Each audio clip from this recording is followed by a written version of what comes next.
Hello, Internet! Welcome back to weekly-ish D&D with friends on Panda Butt Entertainment.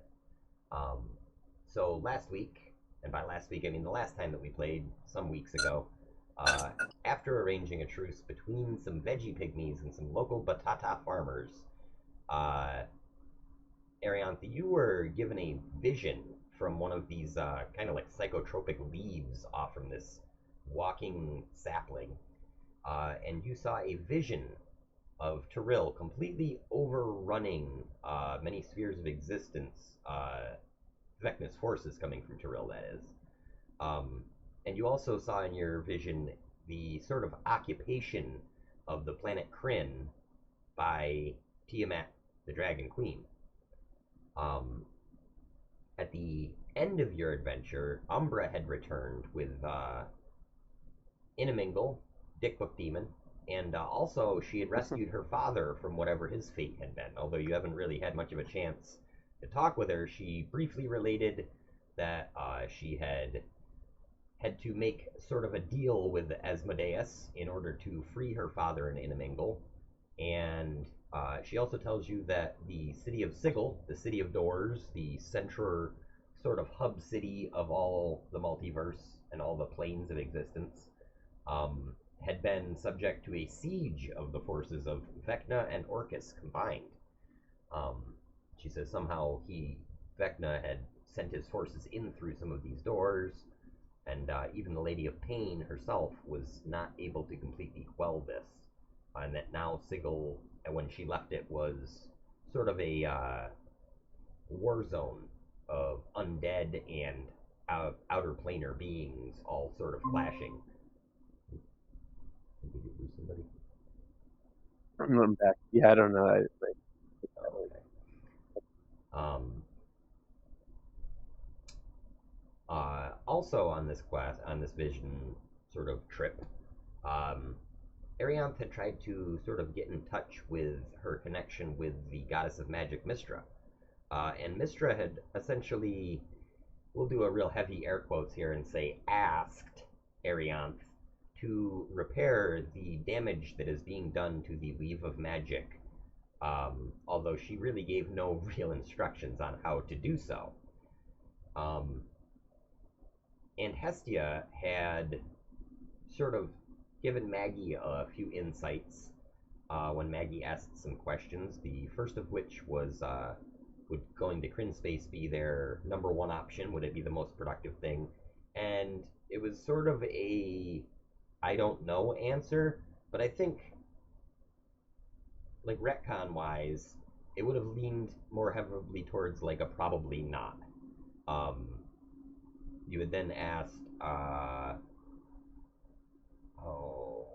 and I didn't write this part down, but you had asked a couple of more questions um, regarding where would be the most productive thing for you guys to do.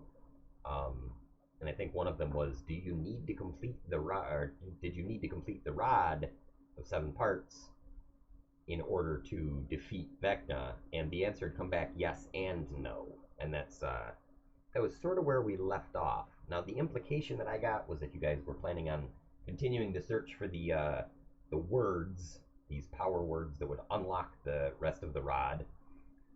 You had been kind of on track to go to these temples of the Wind Dukes of Aki, the originators of the Rod of 7 Parts, and Reggie had already set coordinates for the next area where these things should be. Um, So, without, or as long as you guys have no objections, I'd like to fast forward the scene to when you guys arrive in your next solar system. Do it. Okay. Sounds good. So, upon reaching, Beam me up, Scotty. upon reaching the next uh, solar system where the Wind Dukes temples are, you find again this is a solar system with 7 planets spinning in sort of a patterned unison. Uh, you are directed, like Reggie directs the ship towards the planet where he detects this signature of this particular type of magic. However, as you approach the planet, Reggie, several alarms begin going off, and Reggie says, "Oh dear, Captain Arianth, something's very wrong. There's something happening. Some sort of planar shift. It seems like we're being pulled into some sort of pocket dimension." And alarms are going off this whole time, and I want you guys to picture very fully on the screen right now, like a establishing shot, a wide angle establishing shot, and all of you are seated probably in the captain's cabin, rocking vigorously back and forth while the camera shakes. Turbulence 2 times. I thought we were going Star Trek. Full Star Trek, exactly. Yeah. The next generation level. Just say when and I'll throw myself across the room, okay? Yeah. There's a minor explosion out of one of the panels. One of the crew members that happens to be wearing a red shirt goes, "Ah!" and falls over.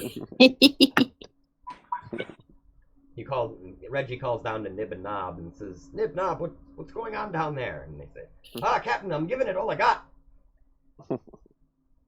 I guess they would do that in the Wisconsin accent, which Scotty would have sounded real weird if he was from Wisconsin.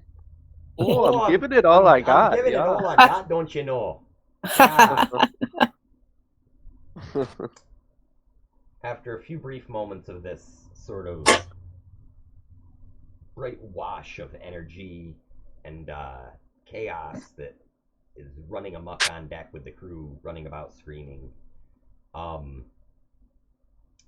you are suddenly no longer seeing the stars and the solar system around you.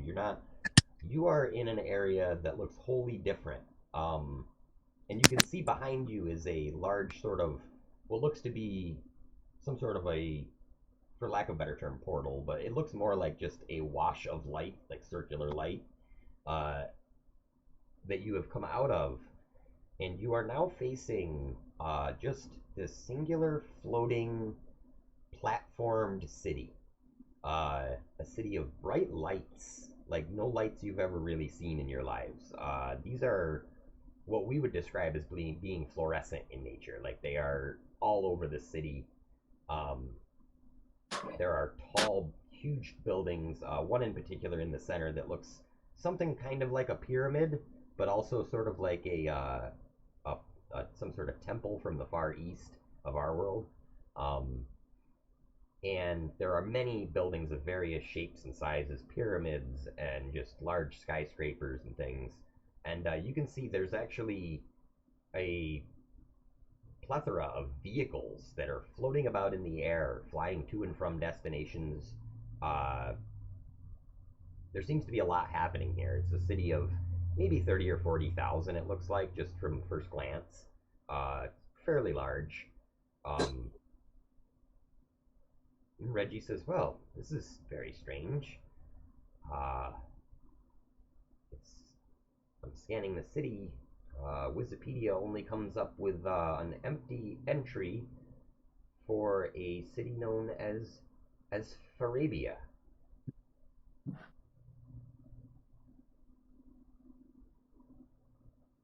Hmm.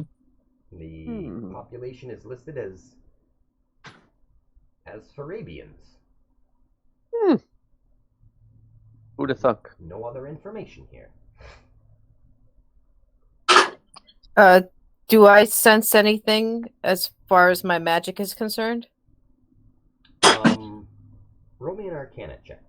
We'll see how your mysticism is going today. 26. Okay. You detect a presence of not just like high level magic, but of innate magic. Like your sorceress blood, you are innately a magical creature. You do not get your magic so much from studying books. I mean, your alchemy and things like that, yes, you do, but your magic itself comes from deep within you, from your bloodline. And that's the sort of magic you detect here. Something that is so innate that it seems as though magic is as much a part of the city itself as it is whoever these inhabitants are. Do I sense any sort of alignment? Strangely enough, you literally, like, normally when you try to sense alignment of a city, you might get a mix, or you might get, like, a wave sort of sensation. With this, it is flat and empty. There is literally no sense of good, evil, neutrality, nothing. Like, it is bizarre beyond words. Like, most things can be pretty simply categorized into the alignments as you know them. You know, creatures who sacrifice children and stuff are evil, and, you know, the ones that go out and feed the poor are good, things like that. You detect none of that. Other than innate high magic. Just high level magic. Does it have a nature affinity? Affinity rather? Does not have a nature, but it does have an emotional sort of like an air of deep emotion. Like some sort of empathic magic, if you will. Now, Reggie is slowly guiding the ship lower towards this city, as there isn't really anywhere else to go. And he says, Miss Ariantha, I see a clearing there. Would you like me to land the ship, or would you like me to leave the ship in orbit and simply teleport you down to see what should we do, Captain? What does everybody think? Should we beam down, or should we land and take assessment of our surroundings?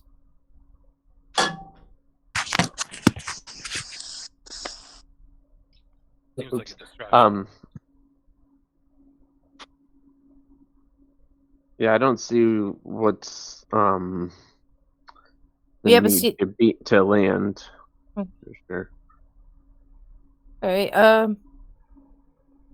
I guess let's beam down, and Reggie, you keep an eye on what's going on in the air, and let us know if any other ships arrive or if you sense any sort of danger coming towards you. And also let us know if at any point you think we're out of your reach to beam us back.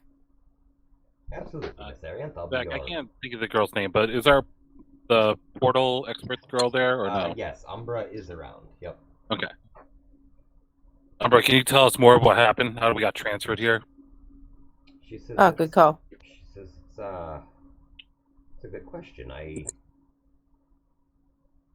Well, it's not portal magic, not like mine anyways. You see, I essentially tear a hole into the area between planes. It forms in front of me. I don't know how to explain it really, but this was something totally different. This was almost like a whirlpool that we were pulled into.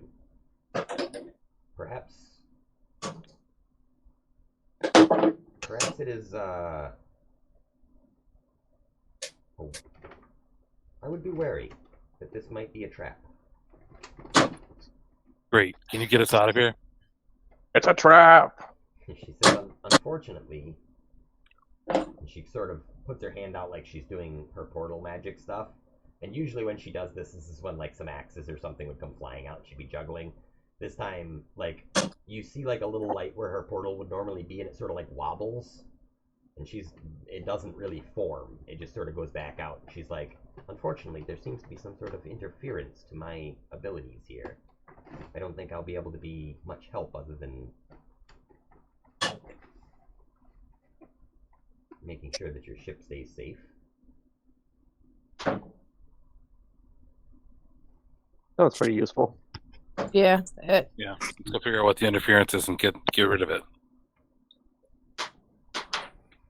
Yeah, if you can do that. Heck yeah. If you can do that, then I will. I should be able to open us a portal big enough to get the Serenity through and return to our mission. After all, I would that these rod of 7 parts that you're seeking were solved and away, and we could be on our way to go find Chazar on Kryn. I'm sure he's there. Umbra, do you sense where the interference is coming from? She sort of closes her eyes for a second, and she looks down as you're floating over the city, and she points to the large, over towards the large building in the center of town. It's just this massive structure that rises up hundreds, maybe even 1,000 feet into the air, and it takes up maybe a fifth of the total volume of the city, like maybe a little less, maybe like a tenth. I don't know. It is adorned with all kinds of like buttresses and gargoyles and things like that off the side, and many of them have like this fluorescent light coming from their eyes. It's a pretty foreboding looking building, but you also notice on it there are like celestials and angels statues that are almost seem to be in combat with these evil gargoyles. Maggie, roll me a history check. Okay.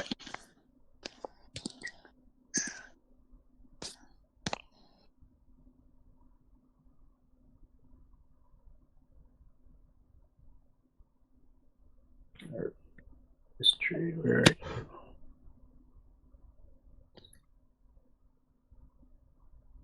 Gotta remember how to use this app. Here it is. Oh.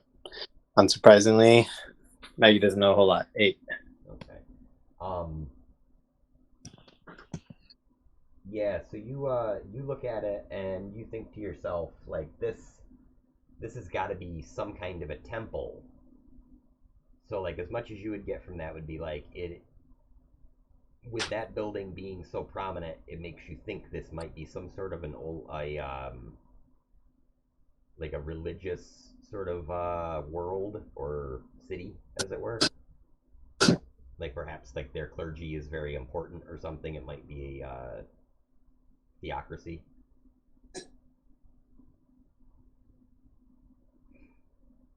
You guys are close enough now that you can sort of make out the humanoid figures on the world, and you realize these are much larger than humans. Like they probably stand 2 to 3 times as tall as the average human. And you see that they also have what appears to be 4 distinct arms coming out of their sides.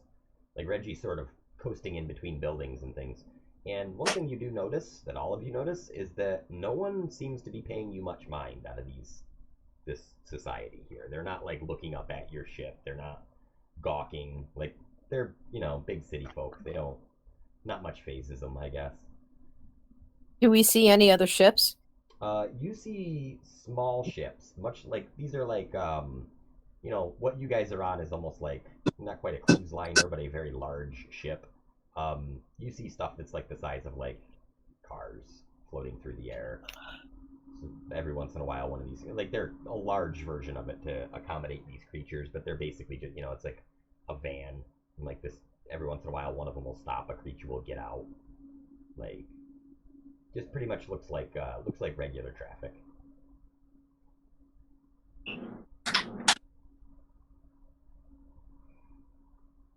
Do we want to beam down near this building, or do we want to try to find a place outside the city to beam down away from people and take stock of what we're doing? Which do you want to do? I'm kind of on the fence.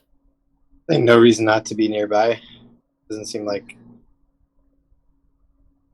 that we're a danger of the people here. Yeah, you get no sense of aggression, just kind of watching the way the people act, and like nobody's, like even the other drivers around the road, Reggie's like stopping at red lights and stuff. I guess. Maybe they have red lights. It's not like a red light, it's like those cool old signs where like the sign switches from red to green. Like mechanically comes out of the side. But it's still lit up by neon. Who are we beginning with? As is Umbra's party dad and the other dude or Dick Book Demon gonna stay behind with Umbra? Yeah, I mean, they can stay. You guys also have access to your entire crew. Like Ashnak's still there, Nib and Nob are there. Reggie would even volunteer to jump into the giant robot suit again. I'd rather have yeah. Reggie stay with the ship. Let's get some Ashnak action. Ashen action. Ashen action. Yeah, Maggie's like, Umbra, if you sense danger, why don't you keep who you think is necessary with the ship, and the rest of us will leave.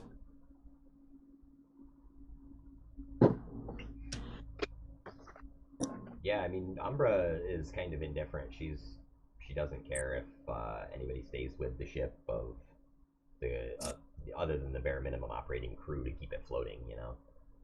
Yeah. Well, it's not like we need to bring an army with us. Where the party is an army in itself. But Ashnak is more than willing to accompany you as well. He kind of pops his head out of the hold. What up, Ashnak?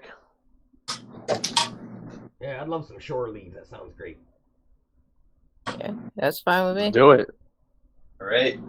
Let's do it, homie. He says, "Let me just get some light gear." And he pops his head back down, and he comes back out, and he's carrying like something that looks vaguely like a bazooka on his back. He's got his handgun strapped to his side, and he's got this big ass like fucking axe slung over one shoulder, and he's like, "Well, this will do for light work. Well, let's go."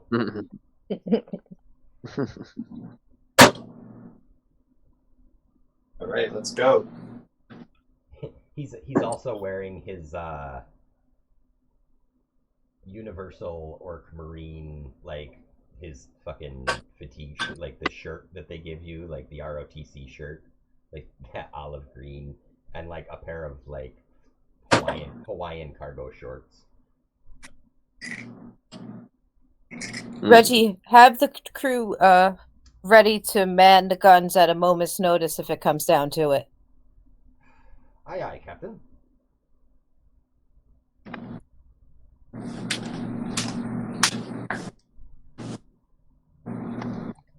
All right, shall we then? Ciao. Heck yeah. As you guys are getting ready to leave, Mooby, the Minotaur, hops up and he's like, "Moo, motherfuckers! Am I coming with you?" Mooby, you can stay with the ship.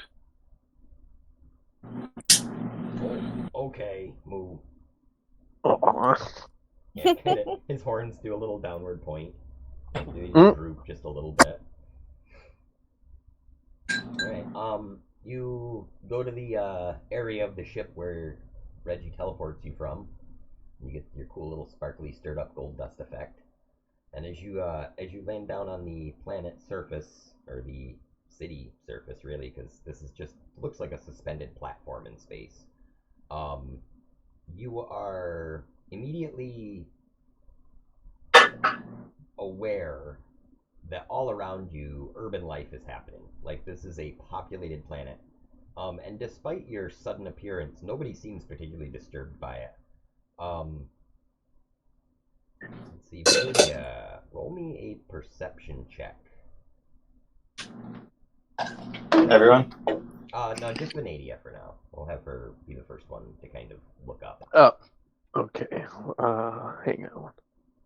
Perception check. Where is it? There it is. 19. Awesome. Okay.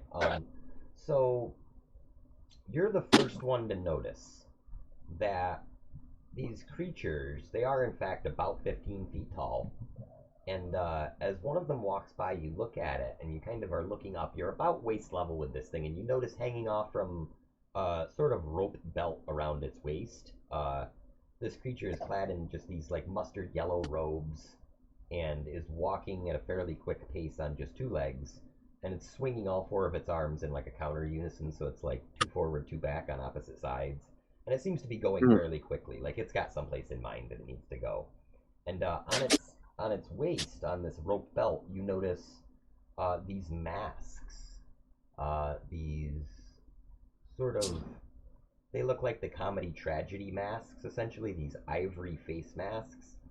And he's got three. This one that walks by you happens to have three of them, and one of them looks happy, one of them looks sad, and one of them looks very angry.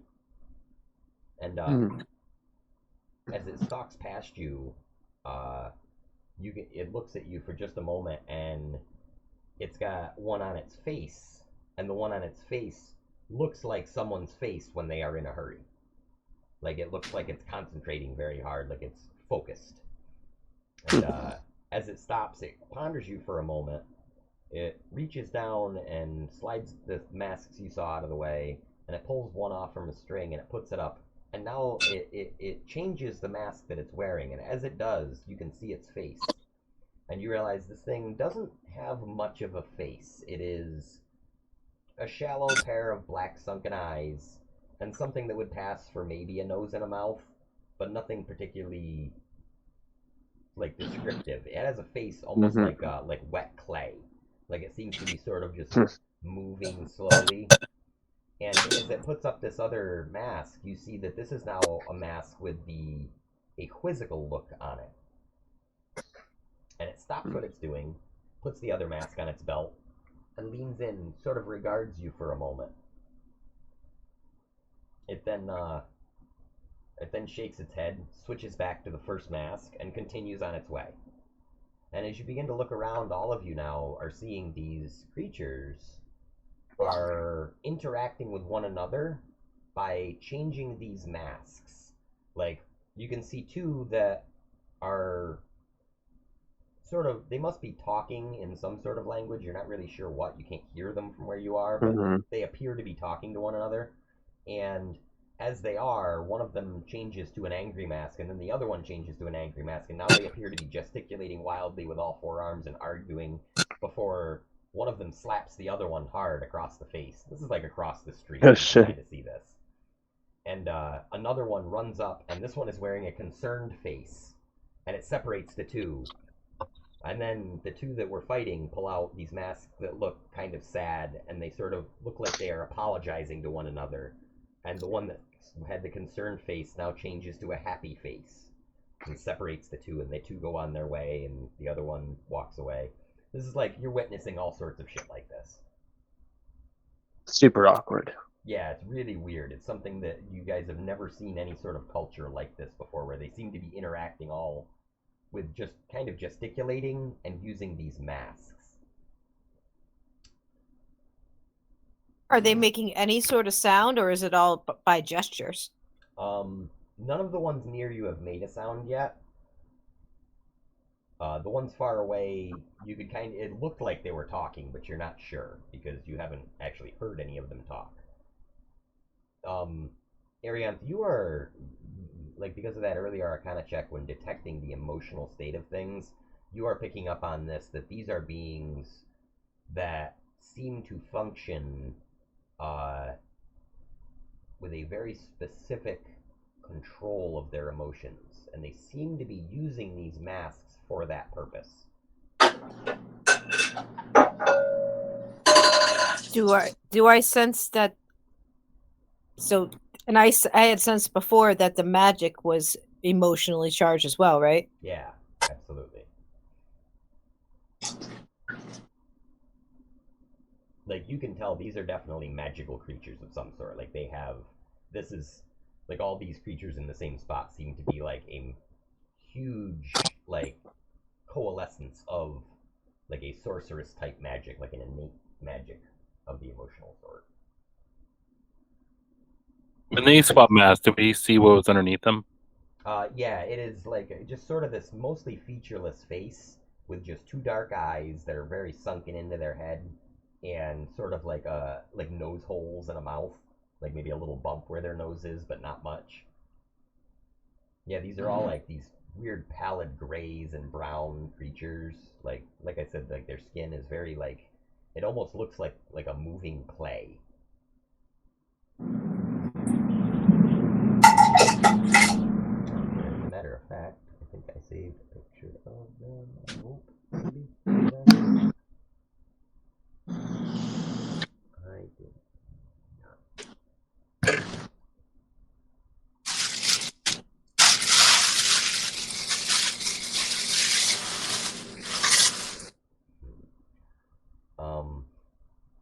these creatures, seeing you standing there, he approaches you,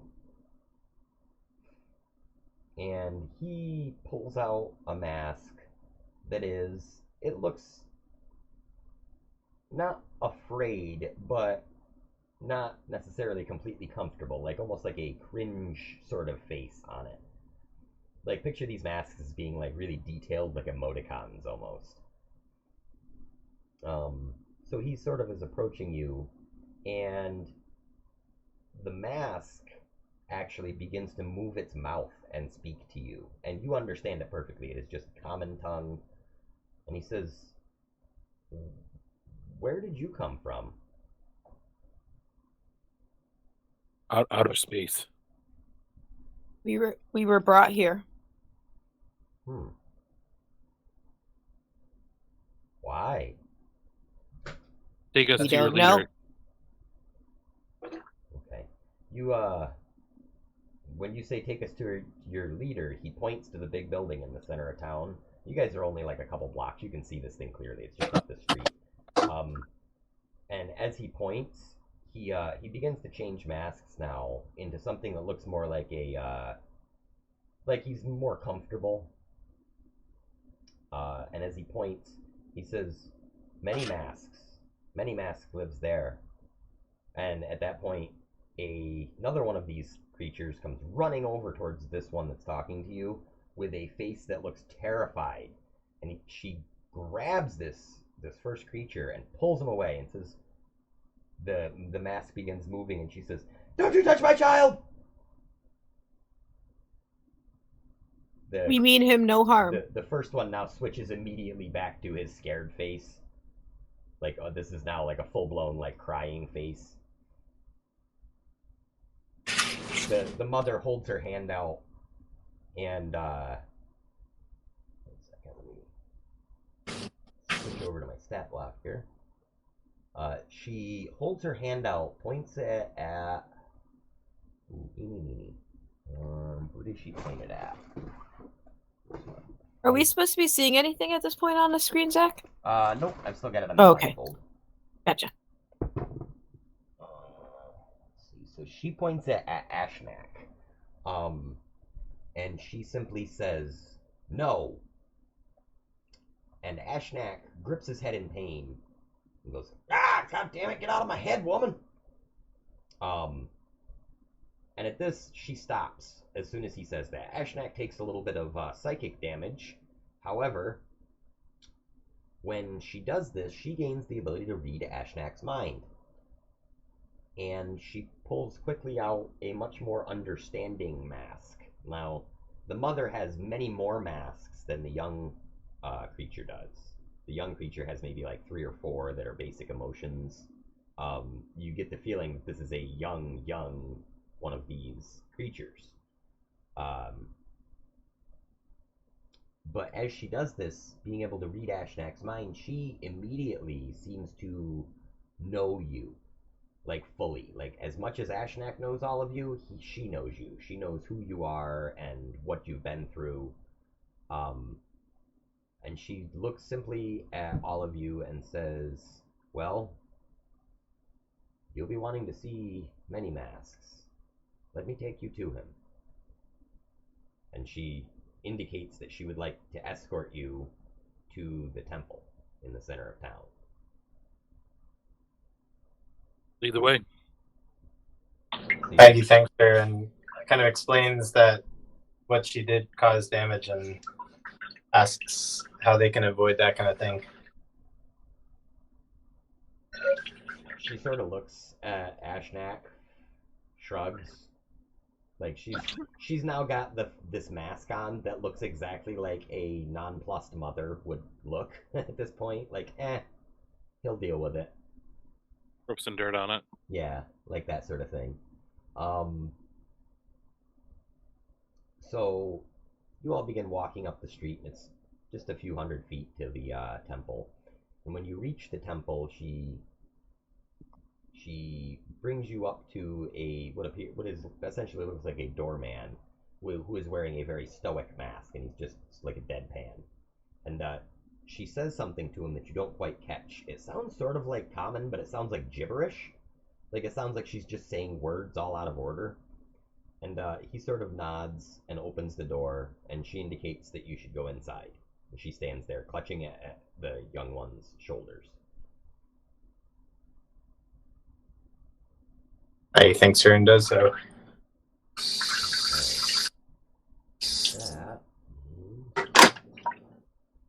That. So you guys approach the temple doors, and when you get inside of the place, there's a long hallway that leads you into a series of chambers. Nifty map. Yeah, I found a new wall building tool. It makes it much easier. Nice. This was like my second attempt at it. The first one didn't come out so good. So you immediately find yourselves in like a sort of waiting room with a few tables, and there's clearly like a meet and greet area on the other side of it with a large, nice carpet, and there's like a water cooler in one corner. I didn't have time to fully furnish. I had other stuff I was working on. But it is noticeably very empty in here. There are not like, in a normal building you'd think you'd go in and there'd be like a bunch of people doing things in it. This is not like that. It is completely silent in here. You guys are free to kind of explore around a bit, but as you do, you just realize like this is basically a big empty, like some sort of, looks like maybe a temple, maybe a living residence of some sort. You kind of stumble your way through. You find a bedroom, a kitchen, all the usual stuff, until you get to the middle of the room. That is when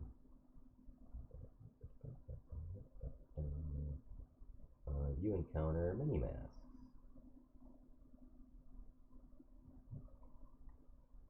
And mini-masks, here's a good, better picture of this guy, these features. So that's what they look like.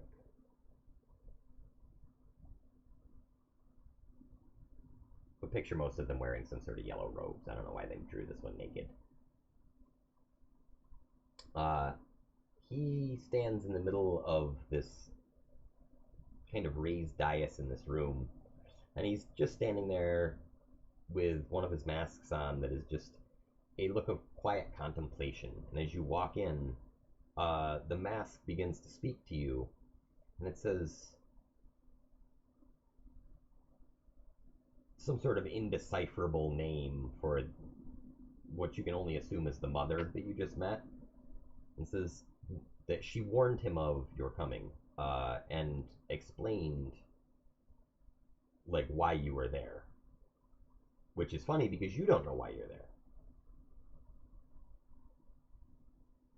Like he's like, yes, I know fully why you are here. Why does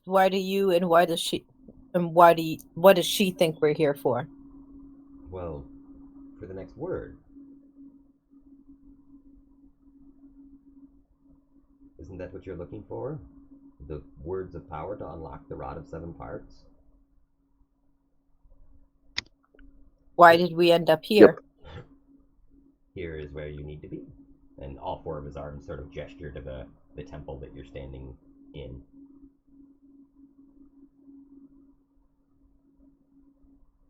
Okay. I'd like to do an Arcana check to sense what's going on in there. Okay.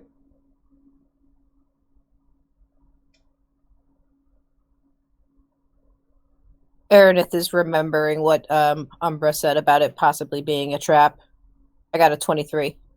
Okay.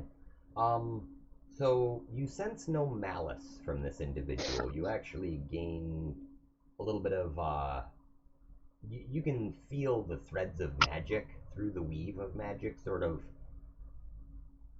He's just gently tugging on the stuff that is connected to you and your party, and he is able to sort of discern what your quest is and what it potentially will be. He seems fine with you doing your Arcana check. Like he he's like openly sort of acknowledges it. Like, I understand it's not wise to trust strangers in the multiverse, but I assure you, you are safe here, at least for the time being. I appreciate your understanding. It's been a long road to get here. Yes, I imagine so. Not many travel the path of the Windukes of Aki. And not for a very long time. Did you bring us here?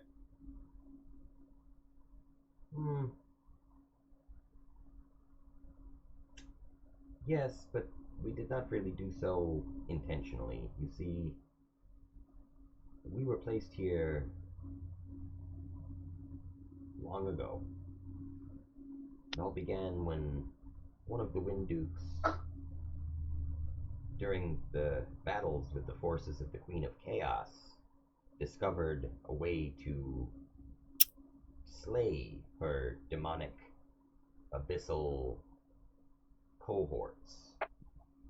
When these demons were slain by, well, what you would call gods, the gods rejoiced, and the first of us were born. Those with this mask, and he holds up a mask that's like happy. And he's like, however, the Queen of Chaos had her own ways of dealing with things, and she managed to kill several of these gods. And he sort of says it with like irreverence to the word. He doesn't really like saying it that way, but he's like talking to you in a way that you will understand how powerful these creatures are. And he says, when she slayed the first, that is when the second of us was born. And he holds up his sad mask. It's like, we are the Asfarabra. We are born of the emotions of the gods. Whenever one is extremely happy or extremely sad, another one of us comes into being. The Windukes, they placed the first of us here, worried that perhaps our creation would be a problem. We were charged with protecting this area, and after the great battle, during which the rod was shattered into 7 parts, one of the power words was placed here for safekeeping. I can show it to you if you'd like. Yeah, let's check it out. So he leads you to another area of the temple, down in this kind of like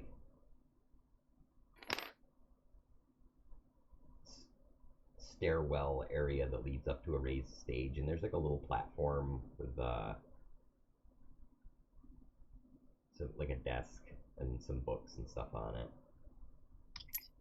He enters and he stands behind the desk for a moment, and he says, "Here, right here."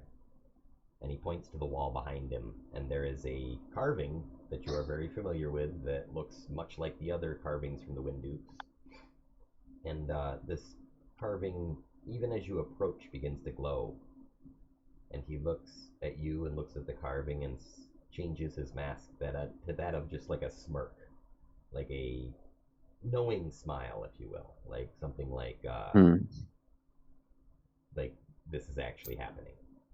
He's kind of standing there. Would you like to continue to approach the rune on the wall and collect the third power word? Maggie asks, what were you here to protect it from? Anything that it might need protecting.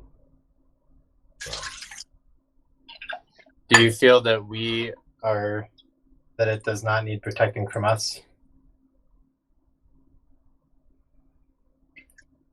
He says, he or she who holds the rod is the one that is worthy to seek the words. Without the rod, you wouldn't have gotten this far. If a dark god were to approach with a rod, they would also be given the word. Yes, such is the nature of our agreement. You see, we are not creatures such as yourselves that suffer from moral fallacies. We are simply here to observe and exist. We fulfill our promise, and we are allowed to exist. If we were ever to go against this promise, then most likely Asfarbia would fall apart.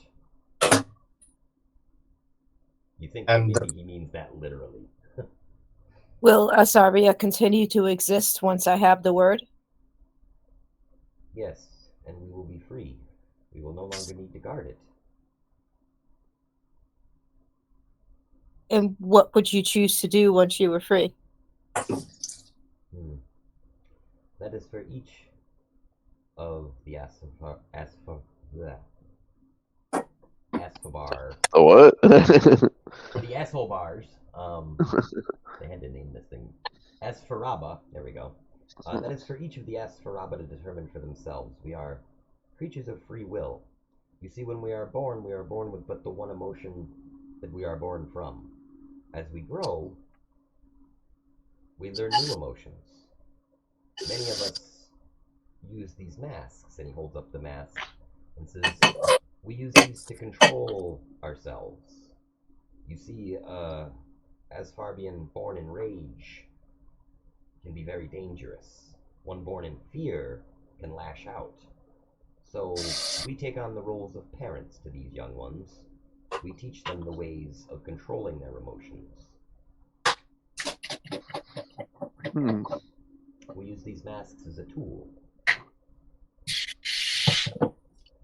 That is very responsible of you. Thank you.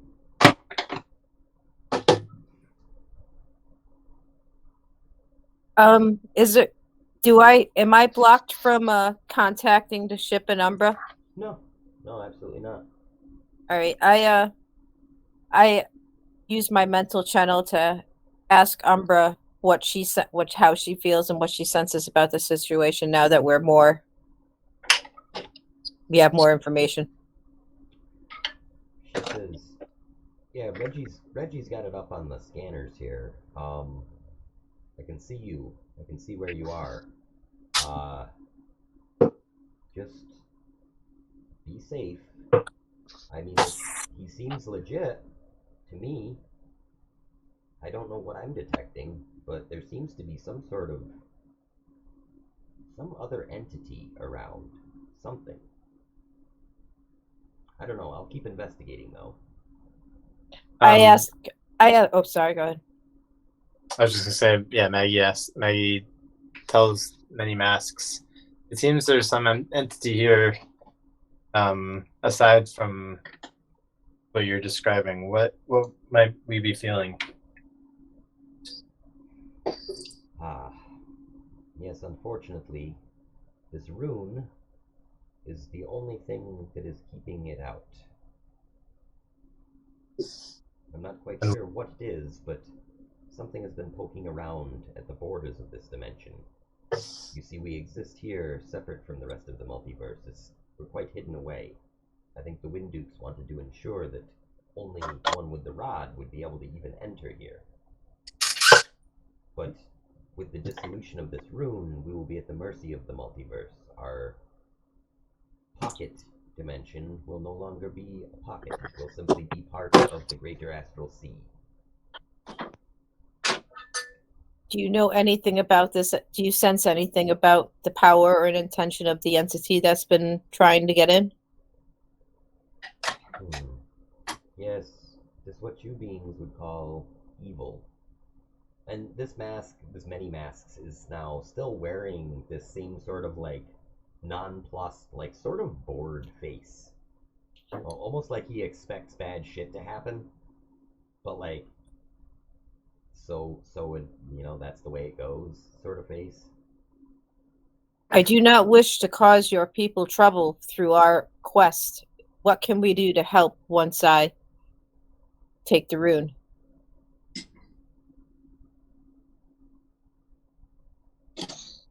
Sort of looks at the rune for a moment. Looks at you. Well, I suppose that depends on what's on the other side of the door. I asked, is the party agreeable with dealing with whatever's on behind the door?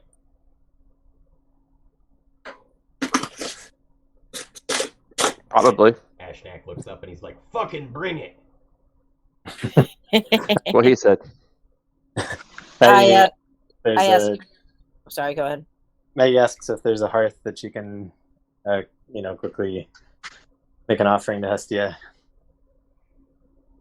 Yeah. or like a kitchen somewhere. So she'll just kind of do her whole ritual thing real quick. Yeah, absolutely. Many Masks directs you back. Like, you guys sort of saw it on your way in, but he directs you to where the kitchen is and gives you access to it. Yeah, I please asked do anything you wish.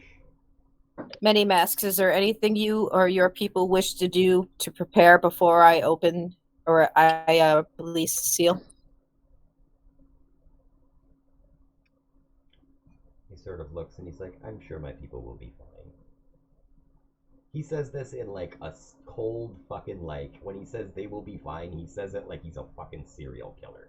Like, he's like he has no worries. Yeah, he's super not worried about anything coming. Like, he's like, "I'll be fine. I don't know about you guys." Like, that's the attitude you kind of get. Aerith looks at him with a newfound respect, shrugs, and says, "Fair enough." All right. Maggie, let me know when you're done with your ritual, and I will go receive the word and see what we have coming for us. Yeah, it'll be a quick little thing. Just enough time to make a fire and drop something on it, say a few words. So it'll be done. Just made some instant oatmeal. That's all. Yep. Yeah. So you go through your ritual. So I'm assuming that's everybody gets temporary hit points, right? Definitely she'll have re-upped the. Yeah, everyone should be at 19 temporary hit points, including Ashnak. There's no limit on how many people can have it. Okay. And actually, she'll. Excuse me. I guess she'll share that with many faces as long as he's here, or many masks.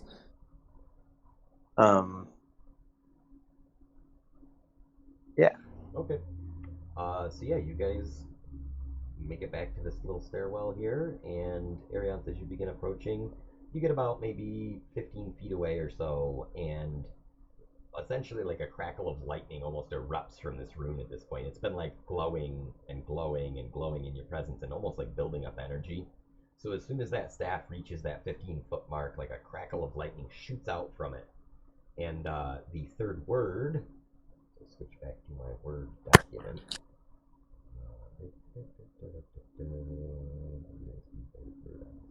There we go. The third word, the first two were Ruat and Kaelum.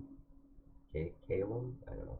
The third word is Fiat, which roughly translates to the word rain. So far the three words that you got were though chaos reign.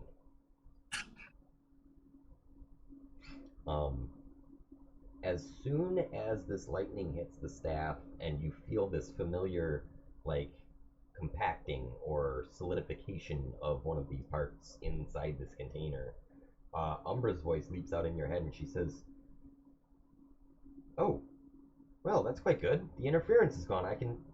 I'll be down shortly." And she bamfs herself, her father, and Inamingle into the room with you guys.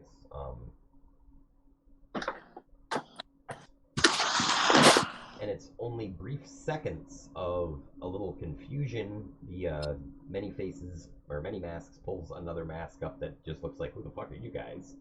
And you begin kind of feeling what would be the equivalent of an earthquake, but in the weave of magic.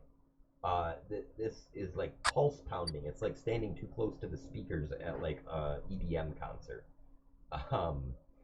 And Is this kind of similar to? Do I sense that this is similar in any way to what my the goddess I'm avatar for was sensing she wanted me to fix? It's definitely connected. Like you can feel like this is a what feels like someone trying to rip through the weave of magic with some sort of their own dark, like anti-magic.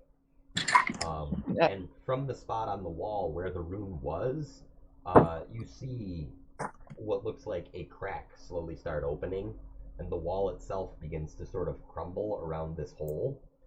Many Masks takes a step back, and he now pulls out a mask that looks maybe a little more concerned than he was before, but it's still more curiosity than like anger. And when I say many masks, this guy literally his whole room is like filled with fucking masks on shelves. He's got masks around his belt. He's got like a bandolier with masks on. It's intense. This crack begins widening and opening more and more, and that is when you guys see this thing come out of this fucking hole in the wall. First, an arm Nope. reaches out, its hand opening its palm towards you, and then an eye, about 6 inches wide off the palm of its hand, blinks a giant eyelid, and this yellow eye comes into existence. Followed by another hand and another, and the creature begins to roll like a giant ball of attached arms and hands and eyes into the room. Aggie's brain interprets it as seaweed at first. She starts thinking about recipes and then snaps out of it. Now this creature is about the same height as as many masks or many of the Asfarabians, but it is clearly like some sort of horror on a different level. And as soon as it comes out of the room, many masks looks at it, looks at you, looks at it, sighs, points his hand and says, "Kill." And then he looks at his hand, and he looks at this thing crawling out of the wall, and then he looks at you, and then he pulls up a mask that has this look of sheer panic on it. Like, shit, power word kill didn't work on this thing. He's now fucking nervous. With this creature making its way out, I will give you guys one free round of initiative, as this creature is, interdimensional planar travel hopping. But as you are rolling initiatives, you do hear a voice come from beyond the rift. A familiar voice, although its tone has maybe changed a bit. It seems a bit more ominous. The voice of Jarlaxle comes echoing out of the rift. And you can see behind this creature his face beginning to poke out. Except it's not quite his face anymore. It is now gnarled and twisted, and the beautiful, smooth purple visage that he was before has now become mottled with green speckles and warts. He is no longer the dashing rogue, but is now clearly some sort of a undead, lich-like version of his previous self. And he calls out in a terrible voice that sounds like someone scraping nails across the chalkboard. "So you thought you could betray me and get away with it? Well, I'll have you know, your gods aren't the only ones with avatars.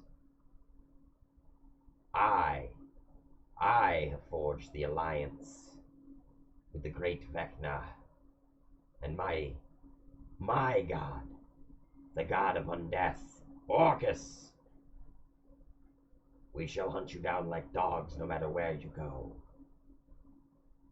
He's still crawling out. You guys roll your initiatives. I got 19. I hop on my broom. What do we want to do with our free action there, or whatever? Holy crap, that's the best initiative I've ever gotten. What'd you get, Aaron? Aaron, do you want to do the pitch black maneuver there? Well, refresh my memory as to what that was. I forget exactly. So I know I did like it, I don't know. It had something to do with the cantrip that you had that could affect the flame that I produced. Hold on. And Was it also was me it using predigitation? could have been I can do like sensory will effects and stuff with allow that. you to like affect the intensity of the light. And also control flames that I have a cantrip that allowed me to double the intensity of the flame. So it's something like synergy between all of that and something that you did. Yeah, Just there's made like a a globe of darkness blast involved in of there like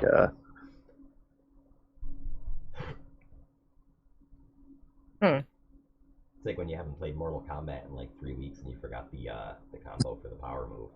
yeah. Yeah. ABACCB? No, that's not it. Shit. I wrote it down somewhere. Yeah, where It's is it? in my desk. I know it's in my desk. Where's my Nintendo Power?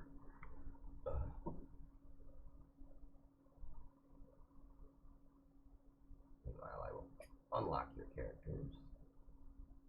All right. Well, if I can use a free action, I'm definitely going to use it to hop on my broom. Yeah, well, it's gonna be you guys will get one free round of combat before this initiative takes place here, or before this combat begins, I suppose. But one thing I definitely want to do is use my True Strike. Okay, I gotta get everybody's initiatives still written down here. Oh, did I 12. not roll mine? Hang on. I don't have the game log up. I have too many windows. Okay, I I got got 22. I got 19. Okay. Good night. Okay, so I got 19 for Arianth and Tohan, 12 for Maggie, 22 for Venadia. All right. Tohan's definitely going to go before me if it's like based on dexterity or something like that. Okay. All right, so everybody gets a full round of combat before this thing's going to get a chance to do anything. And that's going to start on Venadia. We're going to go right in order. All right.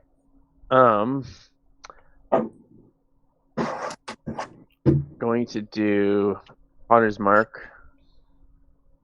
Take down the image here of this guy. And that will mean that I just get two swings. Okay, so you're running straight up to this thing? Yeah. Okay.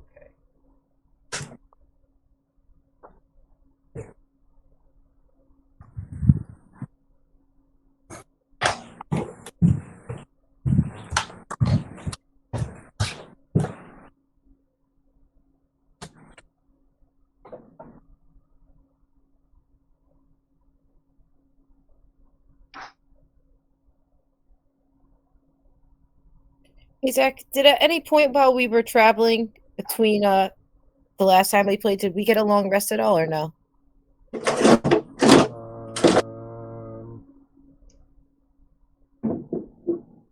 I would say yeah, because I think you guys had like 3 days to get to this next location, so you would have had a couple of days to like rest and relax and Sweet. back up to full shape.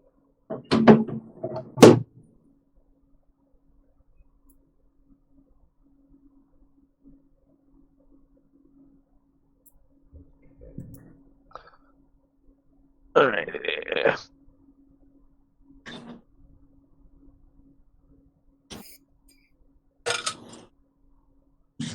Hmm. 233s.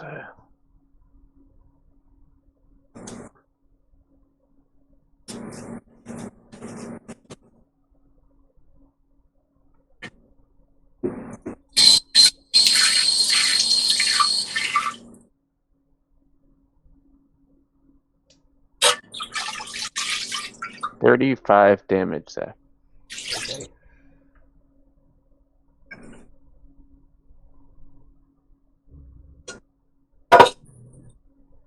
Alright, so you run up and You manage to actually slice a couple of these limbs pretty badly, and this thing begins to make this awful, awful noise.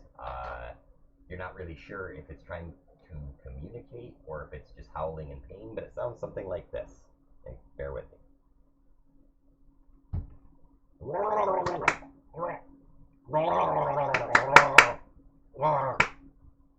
It makes a strange series of gurgling and clapping noises.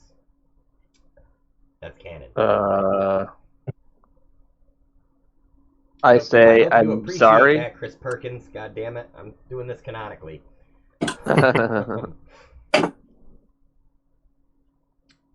So yeah, I just say I'm sorry. Okay. When you say I'm sorry to this thing, where's it be? So many of its hands begin kind of making shapes towards you, and they're not what you think. They're not just that one shape. So all of a sudden, the hands begin forming these faces. Come on, anybody recognize this? Oops, hang on. Oh yeah, nice. And this From I Labyrinth. recognize that as well. It's Yeah. awesome. As these I was gurgling trying to speak. noises are, as the gurgling noises are coming out, these things are actually moving so that they are making these mouth gestures like they are trying to speak to you. You want to Nice. go up or down?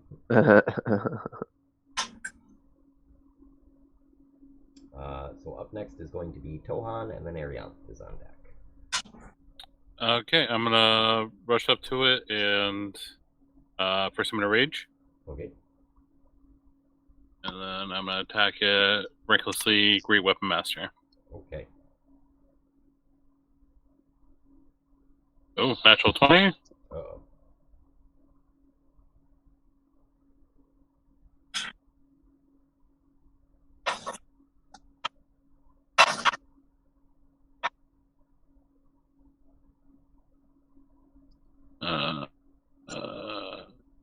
So 40 first hit.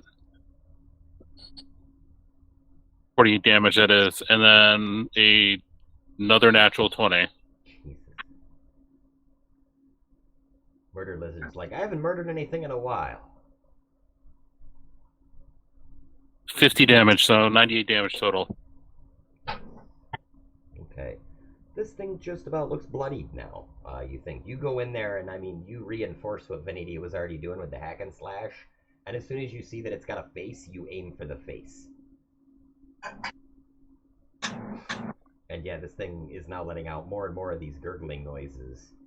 Many Faces is sort of looking at you, and he's now put on a mask that looks a little more reassured. Meanwhile, Jarlaxle, or Lich Jarlaxle, if you will, has continued to climb out through this portal, and you realize as he's climbing out that he is no longer simply a drow or an undead drow, but he is in fact an undead drow drider, possessing the upper half of a regular drow and the lower half of a giant spider. And of course, on top of that, he's super undead. So he looks absolutely fucking terrifying. He's also got another big stupid hat with a feather on it now. So it's like him and Arianth are just wearing the same hat. Fashion faux pas. Uh-oh. Arianth, it is going to be your turn. Alrighty. Does me getting on my broom count as a full action, or can I count that as a free action? No, that can be a free action on your turn. Alright, so I hop on my broom and float up about 10 feet. How far away am I from Jarek and that creepy other thing? So you're about 15 feet away from them, from like where the rift is. And one is bloodied, and the other one that hasn't gotten any damage yet, right? Jarlaxle has not been hit yet at all. He's actually, as he's scurrying out of this portal, he's sort of climbing up the wall and started to head towards the ceiling a bit. All right.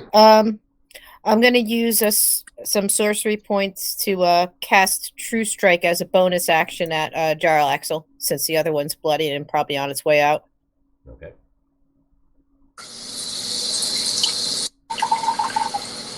So what does that tell me about him? Let's see.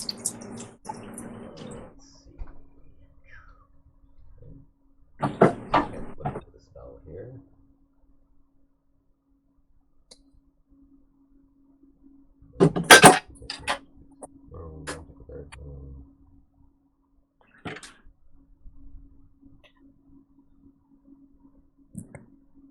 You said True Sight, right? True Strike. Oh, True Strike. Sorry.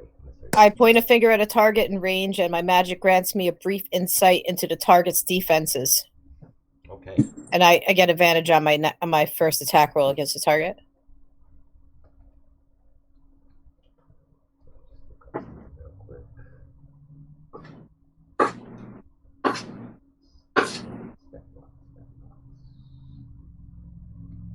Zoom out. There we go.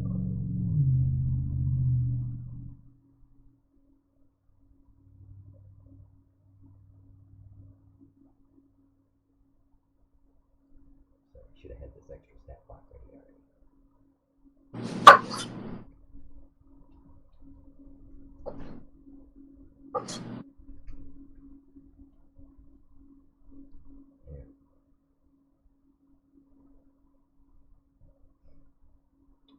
Okay. So you can tell that he has an armor class of 17. He has 270 hit points and a speed of 45 feet walking or 30 feet climbing. And that they are resistant to cold, lightning, and necrotic damage, and immune to poison, bludgeoning, piercing, slashing from non-magical attacks. Also immune to being charmed, exhausted, frightened, paralyzed, or poisoned. Alrighty then. Does it give me any insight add to as far as like what their wisdom, intelligence, or anything like that is? Yeah, I mean, like, it goes case by case for a lot of these liches because they are definitely different people. Jarlaxle, you know to be a particularly cunning opponent, so he is both very intelligent and very wise. Yeah. All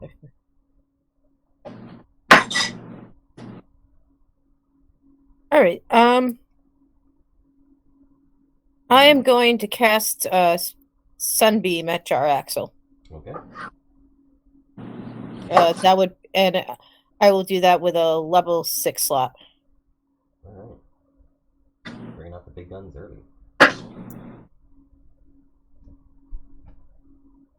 And that's a 17 Constitution saving throw.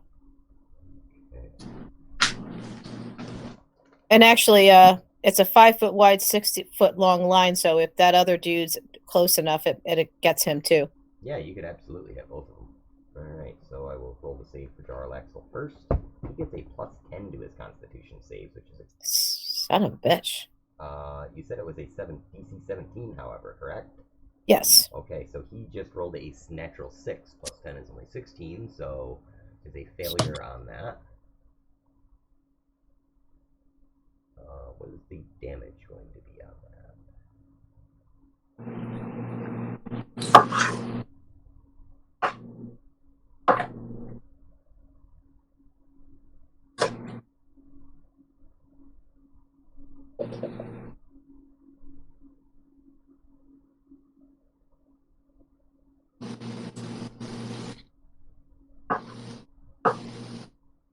Sorry, Jen, what's the damage on the Sunbeam?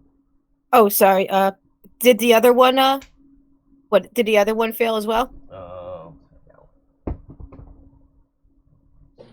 Rolled a 12 plus 6. The other one actually passes it with a total of 18.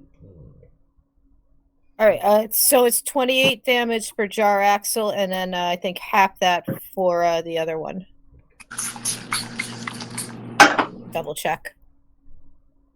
Yeah, half for the other one, and it is a blinded. But however, Jarlaxle is blinded.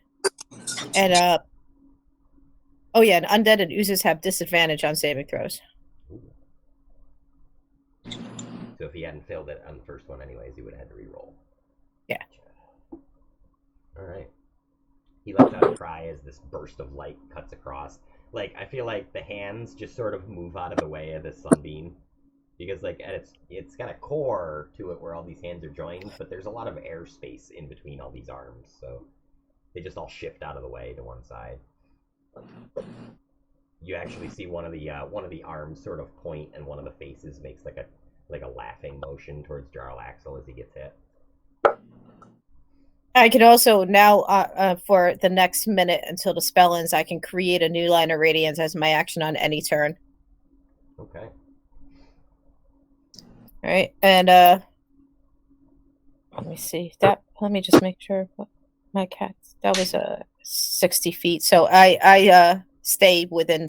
Just I get myself with 60 feet away from them to stay within with the spell, but otherwise, or as close as I can, since I did use 10. So say I go like another 10 feet away from them. Gotcha. So you just kind of fly back to partway away from them. Yeah. All right. Media had Tohan. So now it's going to be Maggie's turn. And then it will be Ashnak's turn. And then we will start at the top. Nice. Alright, she's going to... This is just like a regular turn, right? Yeah, this is just, you guys got a free turn without the monsters attacking to start. She'll throw that frying pan. So... Oh, she's attacking the hand thing, so that was only 15 to hit. Does that miss? 17 is their armor class, I believe. Okay. I'll re-roll it. I got 3 today as well. Oh, sorry, 18 is their armor class. 17 was the lich.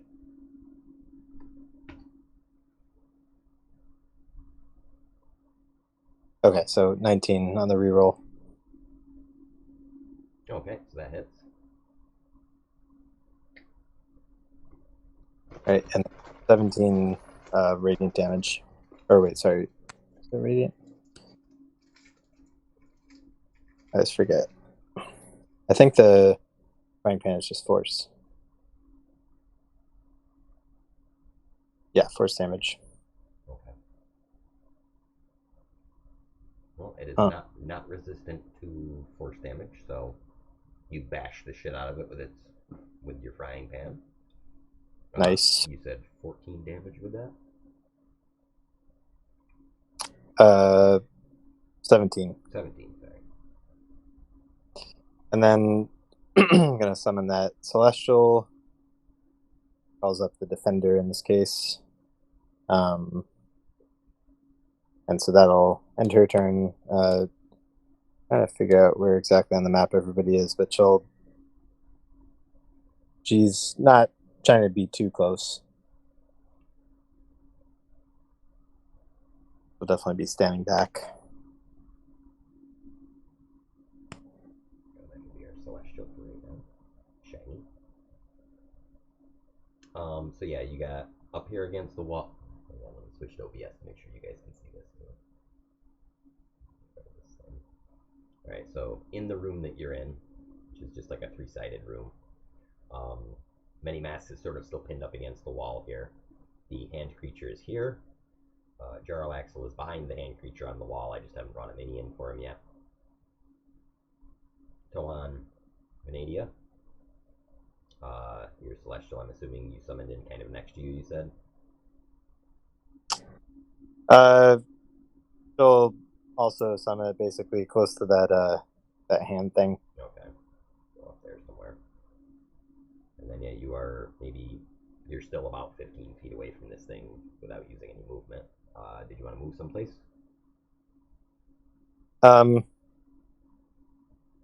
Just like, she'll make sure she's not like right next to anybody and that she's behind Toan and Venadia. Okay. And actually, she'll summon the Celestial It's got a range of 90 feet, so she'll summon it next to Jarlaxle where he is on the wall. Okay.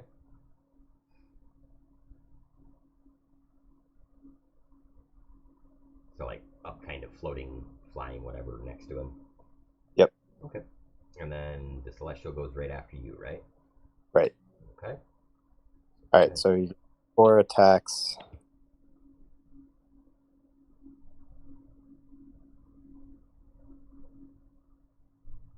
Alright, not 20. It's all plus 10. So 25, 28, not 20 equals 30, and then 12, I assume, misses. 12 does miss, yep. Alright. What's the damage total on that then? It was two hits out of 4? Well, not 20. No, so I think 3 hits out of 4, one of which is not 20. So does that means I double the damage die? Is that right? Yes, double the damage on the dice for that attack. Okay. 1d10 plus.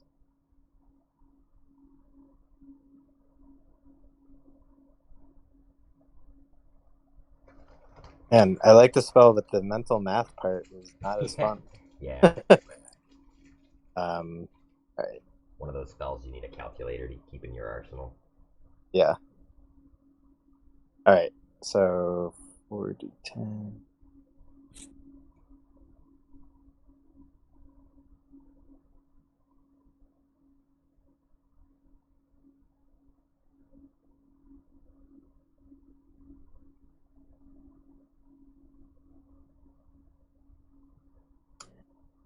So 28. Sorry, one more time on the critical hit. So it's 1d10 plus 3 plus the spell's level radiant damage. So the only thing that's doubled is the d10. It just adds like an extra d10 for that. Okay, cool. So 28 plus 9 plus 24. 37 plus 24 is going to be 61. Yes, that's what I just came to. Okay. So big hit. Big hit. And then the Celestial can give temporary hit points to somebody while doing that, and we've already got him, so we'll give him to many masks for temporary hit points. Okay. Or wait, I forgot we were just joined by Umbra and all them. She'll assume that Umbra's dad is the weakest around and assign 4 temporary hit points to him. Okay. Let's see. After that,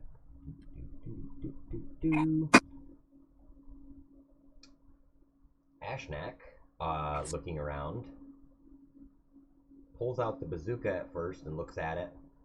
Looks at everyone that's in a tight cluster. Looks at the bazooka again. Do it. He sort of looks like he's about to not do it, and then Tohan's like, "Do it." And he sort of shrugs and shoulders the bazooka and points it up towards Jarlaxle. Oh, jeez. Let's see.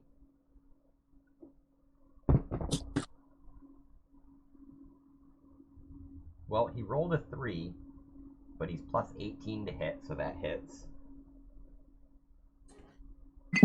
Ashnak doesn't fuck around with firearms. He aims and hits. Let's see that. The defender has a 21 armor class. Is that keeping safe from that? Yeah. Right? 3 plus 18. It is 21, so it just hits him. Okay.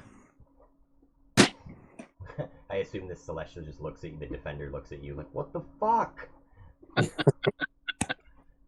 So a huge explosion erupts around Jarlaxle, the defender. Many Masks is actually kind of like taken off his feet by this. He's blown about 5 feet away. The large creature with all these arms, and all of you, I can get it to highlight all of you, are also blown about 5 feet back from this blast, just knocked back. You're sort of staggered a little bit. Let's see.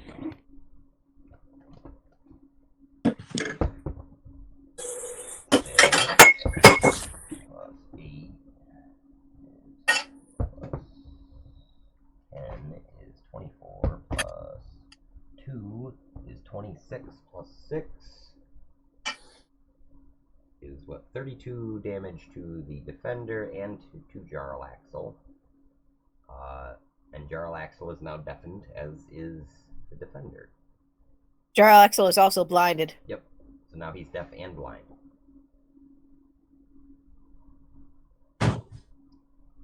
The defender looks over and goes, "What the fuck?" really loud because he's deaf. Ashnak's like, "Sorry, friendly fire." He then does a military roll and posts up behind a chair while reloading his bazooka. Glad I brought this fucking thing. Let's see. So this brings us to the top of our new initiative. So the initiative, including the monsters, is going to be Jarlaxle, who got a 23. Venadia, after that. Tohan, Arianth, Maggie, Ashnak, and our many-armed friend. Right, so Jarlaxle, after this explosion, sort of, it knocks him from the wall, landing on the floor. He gets up and immediately begins kind of tilting his head around the room. Realizing that he can't hear anything, he swipes a hand in front of himself, quickly opening a rift in the space in front of him, and begins to step through it. Umbra, seeing this, screams, "No you don't, cocksucker!" and throws a portal of her own in front of him, causing him to pass through it, and he kind of flops down onto the floor. She then rushes him and tackles him backwards through both of their portals, and both the portals close. And they are both just gone from the room. Her father looks concerned, and Inamingle puts a hand on his shoulder and says, "She'll be fine."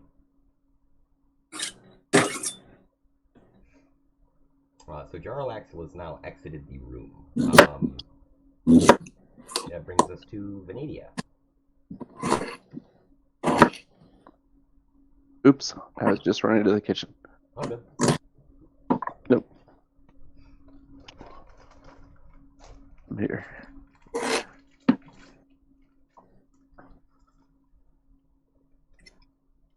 All right.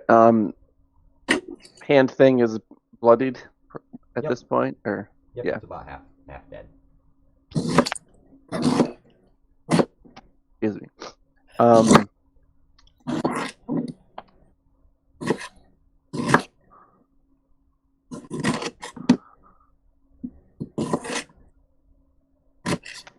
think I'll do my action surge, and I'll do 5 swipes at that thing. All right.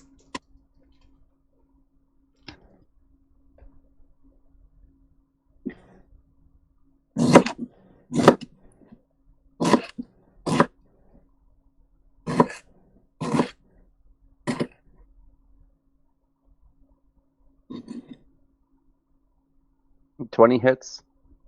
Oh yeah. Target AC on this guy is 18. Okay, so that's 5 hits. All right.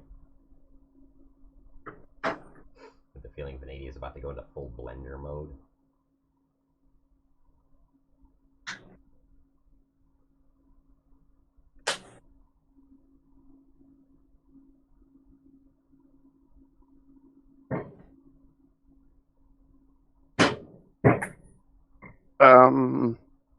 Hang on.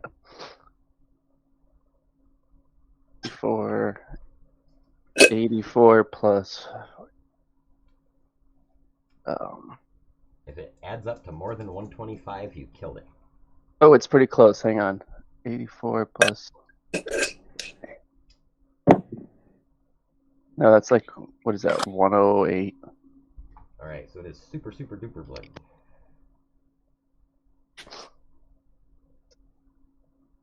Dang.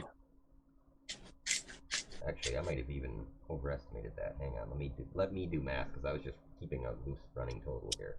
35 plus 98 plus 14 plus 17. That's probably. Oh wait, hold on. 98. That's 98 damage, I think. Oh, it's definitely dead then. Yeah. It's just those two 98s right there. One, yeah, we'll say it's dead. If it's not, it's a point away. So yeah, as you dive in, you're just hacking limbs off this thing. Eyeball parts are flying everywhere, fingers, like hands. It's gross. It's really gross. There's just floppy red limbs everywhere now. Until you cut down to like the center of this thing, and it's now just a ball of nubs. And it's sort of rolling back and forth. What you realize though is as it dies, doesn't really seem to be dead. Like the limbs aren't moving or anything. Anything that's been severed isn't moving. But the actual glob itself is just sort of like rolling back and forth, and you can still hear gurgling sounds coming from it. Although it does not appear to be able to clap anymore. Till finally your last slash, you like bury your sword into it and just end this thing. As you do so, Many Masks looks and he says, "That was very professionally executed. But, what are we going to do about all the ones outside?"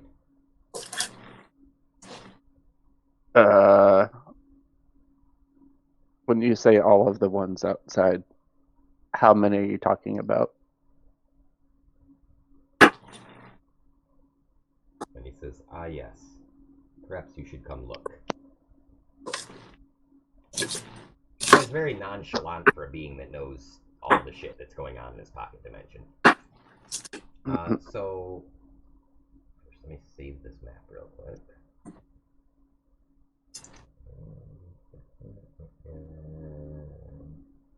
Alright. Where's this guy? Fine. This might take a second.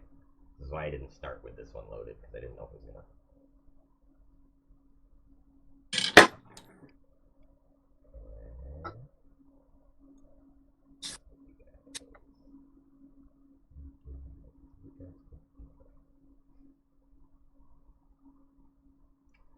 So, Many Masks leads you out of this large building temple. There we go.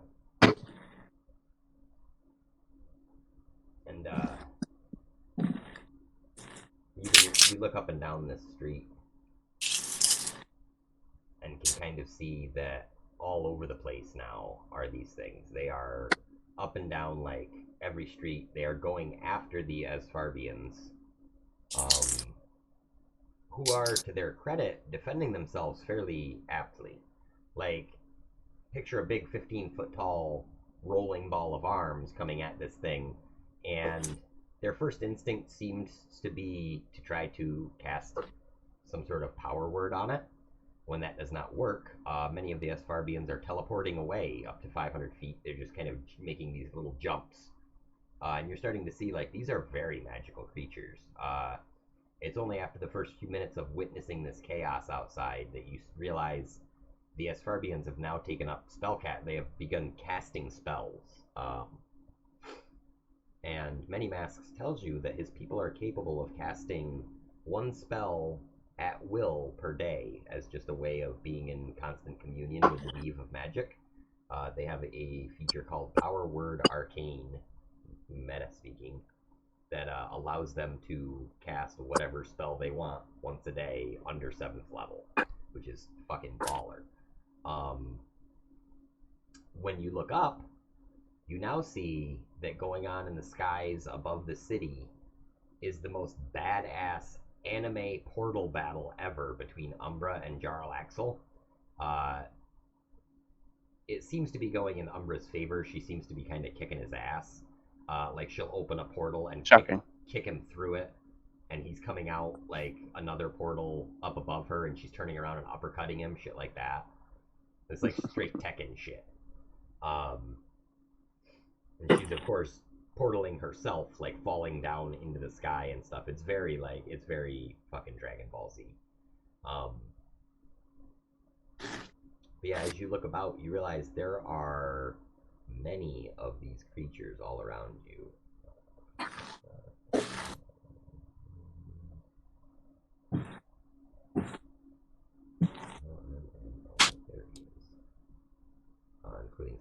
out here. Unfortunately, this particular map is a little crowded. You see one off to that side, one off to that side of you, maybe one farther away over there, probably one back there.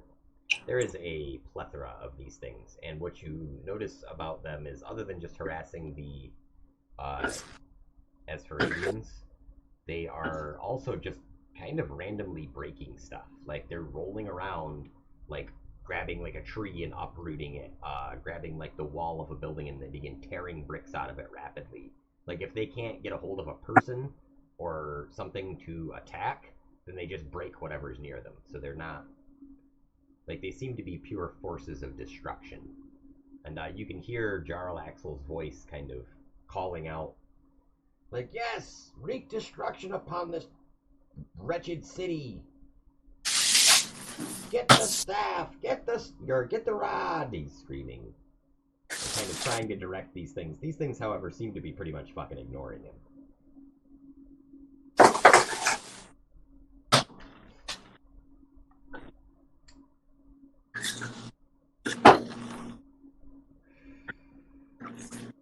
And still being in that same order, Benadia, you would have taken a turn. So the next one up would be Tohan.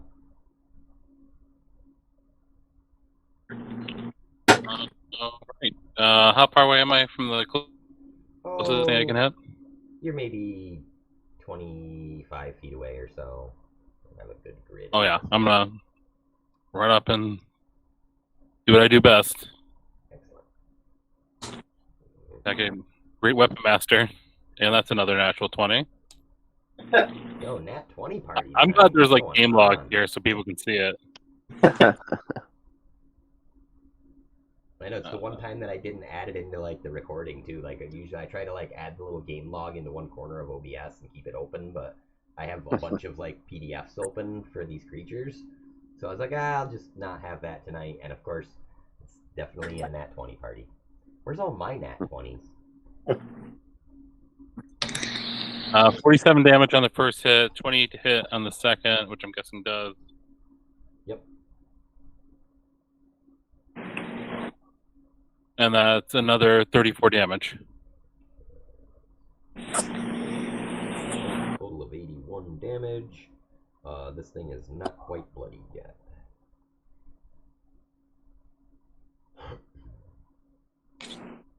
Alright.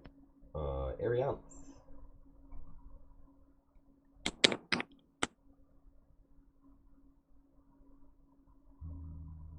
Maybe muted.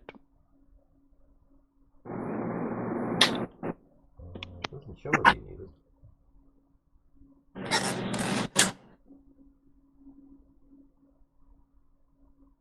Oh, she's not here.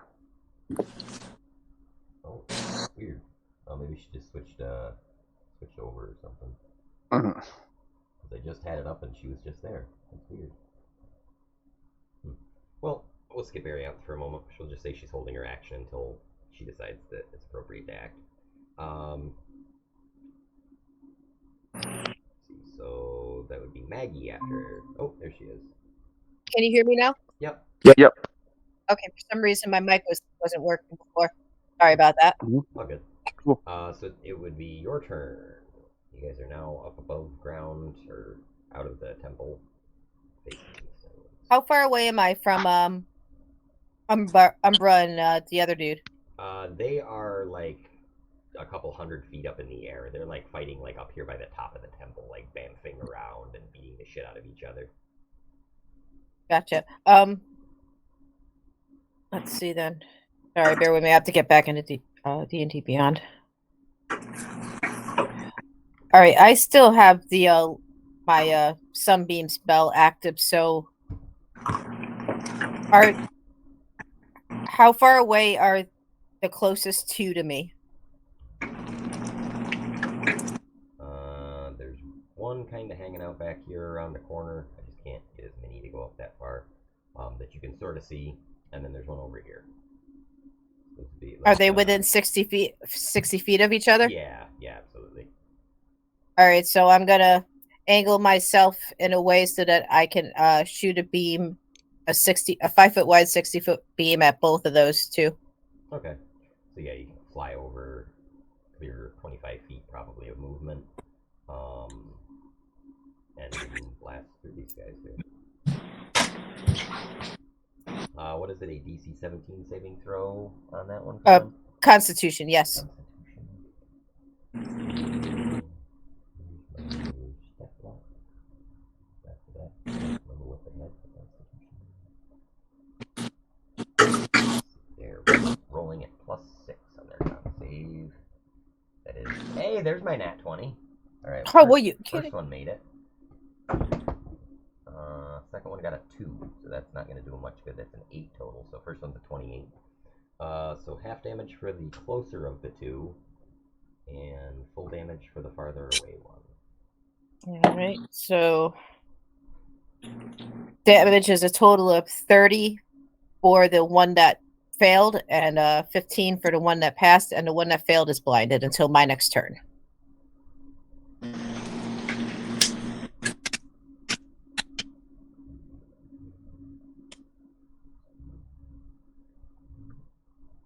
Okay, that first one is starting to look bloodied.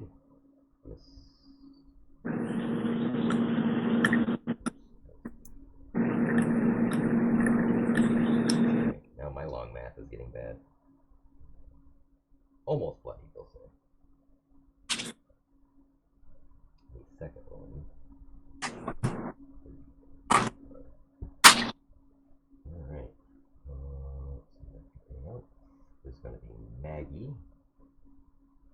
All right, before I end my turn, I'm gonna move back, use whatever left of my movement I have to move back a little bit again, and then I'll give Maggie Bardic Inspiration as my bonus. Okay, what's your total movement? 50. 50? With the broom. So you can move back another 25 feet. So you're just kind of flying back over towards where Maggie and Venadia are? Yeah. And one Bardic Inspiration delivered. Alright, Maggie, you are up. She's brought the pan and the celestial over with her, Yep. and looks up at what's her name, Umbra, and yells, "Can you bring him down here?" Umbra battling up.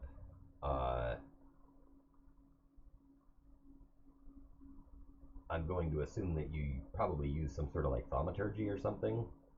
No, I guess she couldn't do that in battle because that's a action. So she's just hoping. Okay, let me see if she perceives it or not.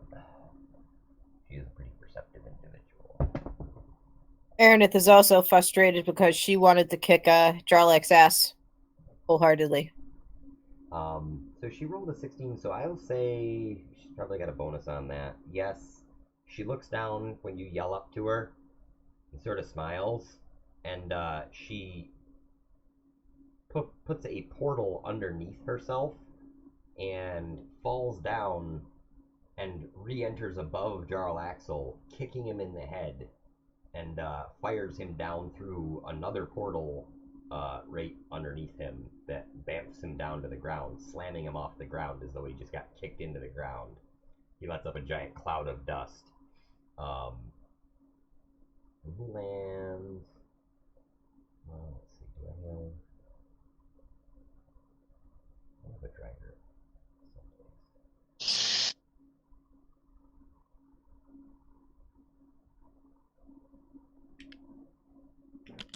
I got a falling chest.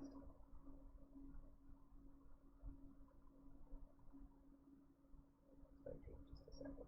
Everyone okay? Oh, look out! Falling building parts. Dirter. It's not going to get me what I need.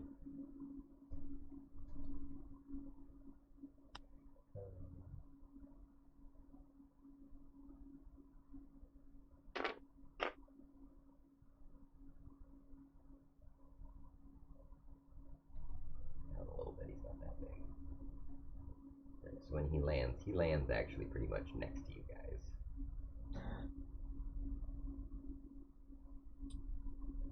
Spoopy. He is still blinded and deafened, by the way. Like she's basically been just punching him around up there.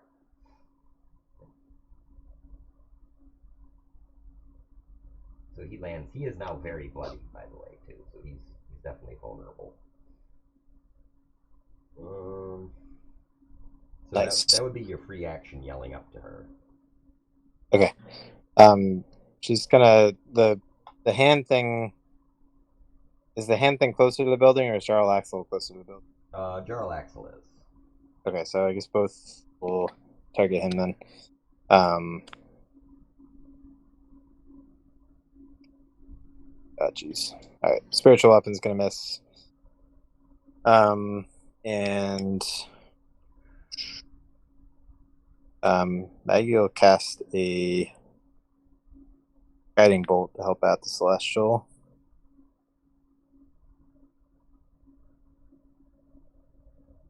$27. Okay, that definitely hits. And 22 radiant damage. And then the celestial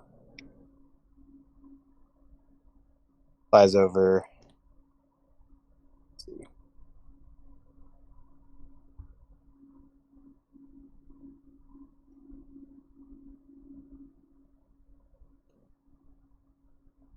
Oops. Where's the roll log? Oh, I found it. I don't know how to get it to show me the full. I rolled like 5 d20s instead of. Oh, here it is. Okay. 22 is the lowest of these, so I assume they all hit. Oh yeah. Cool. Slicey dicey. Nice. Or bashy washy. I don't know. Does he use a mace, a sword? I'm not. I think the Celestials figured out that when Maggie calls, they should bring a frying pan. So. That's perfect. Or maybe or a spatula. Yeah, meat tenderizer. Yeah. Spatula. Wonky wonky. Do a little flippy whippy. Yeah. All right, so I feel like if you had a big enough grill spatula, that's pretty much just a small hand axe. You know, that's yeah.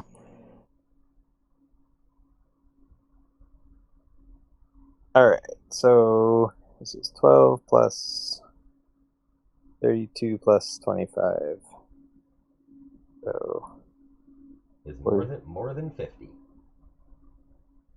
Yeah, 69. Nice. All right. So yeah. Glass is great. Yep. So the defender beats the hell out of this fucking drider that just got blinded, deafened, and then thrown through a fucking bunch of portals. I like how I have to describe it where I make you guys feel guilty about killing these guys somehow. Yeah, Maggie feels bad, but the defender does not. Yeah. So yeah, the Drider, Lich, Jarlaxle, curls up its legs as spiders do, turns over into a nasty little ball of grossness. But as this happens, you can hear Jarlaxle's voice echoing throughout the city. Now it's like almost like a thunderous voice, and it's laughing and saying, "Ha ha ha, fools! Don't you understand? I'm a lich. I cannot be killed, only displaced. I will find you again. But in the meantime, kill them! Kill them all!" A bunch of these hand creatures actually flip off Jarlaxle's voice. And you get the sensation that they don't necessarily like work for him, but he's sort of like, you know, he was like, "Hey, those guys seem fucking angsty. Let's bring them."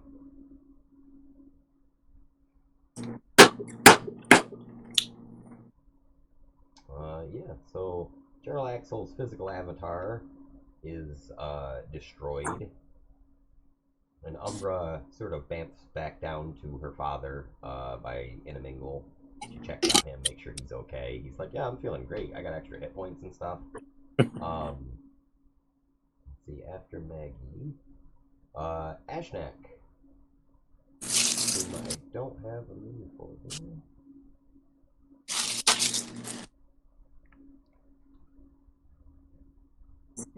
I do, look at that. Nifty. Ashnak runs some feetage over here, points at the one far away with this newly reloaded bazooka that he used his bonus action last turn for, and fires at it again.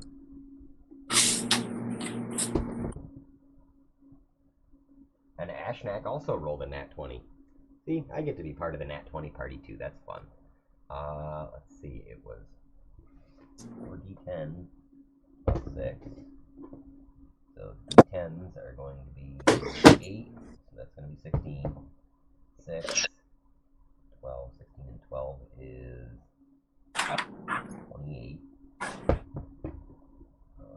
Plus 3 and 3, so 34.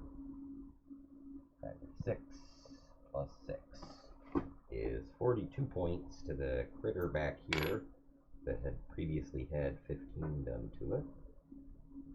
Or no, I'm sorry, previously had 30 done to it. So it has now taken 72 points of damage. And he yells, "Hooah, motherfuckers!" Alright. Finally, it is now the large hand creature's turn. This is going to be fun. Large hand creature, who is referred to as an Odoopi, or at least that's what you're going to refer to it as after you hear it going, Odoopi, Odoopi, Odoopi, through its weird gurgly language. Because why not? Yeah. That's how you figure out what it's called. The Odoopi begins to roll towards Ashnak, or I'm sorry, towards Tohan, who is kind of up on it already, and is going to attempt one of its multi-attacks to claw and grapple it. Let's see.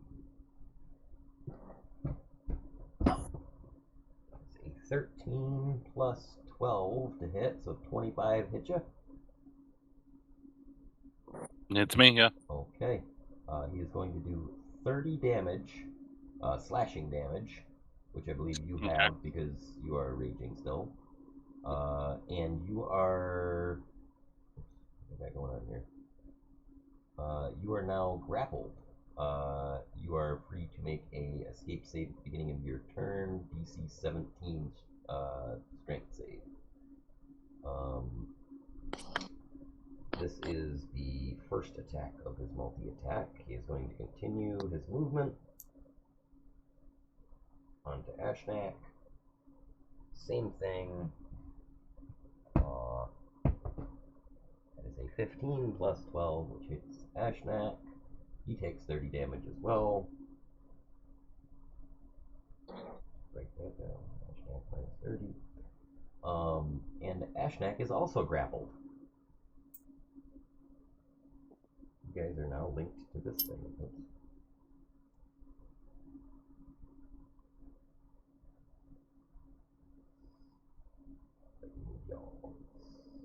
Oops. Yeah. He continues this forward roll. Ariane, you are on your broom, correct? Yes. Okay, so he rolled right past you, and he now rolls into Maggie, Venadia, and the defender.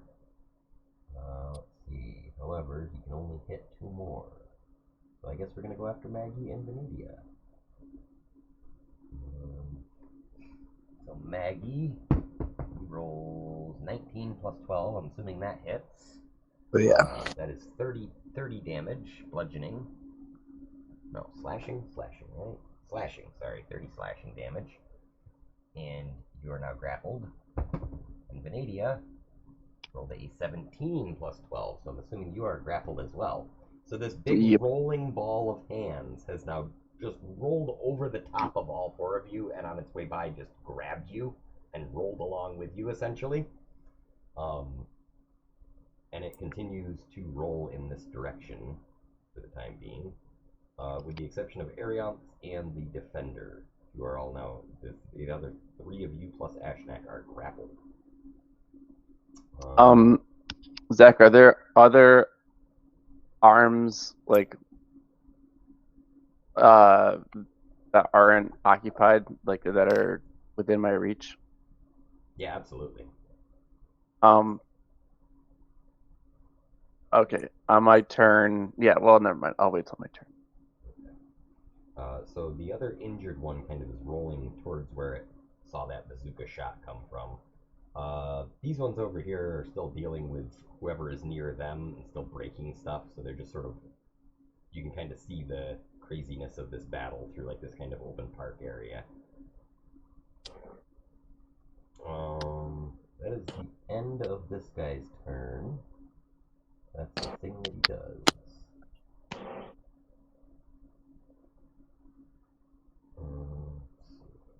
So up next would have been Jarlaxle, but his avatar is croaked. So Venedia, it is your turn next. Okay, so I'm gonna try to use my Storm Giant strength and grapple one of the free arms of this thing. You're gonna grapple. Make it the, a little less mobile. All right. Like counter grapple.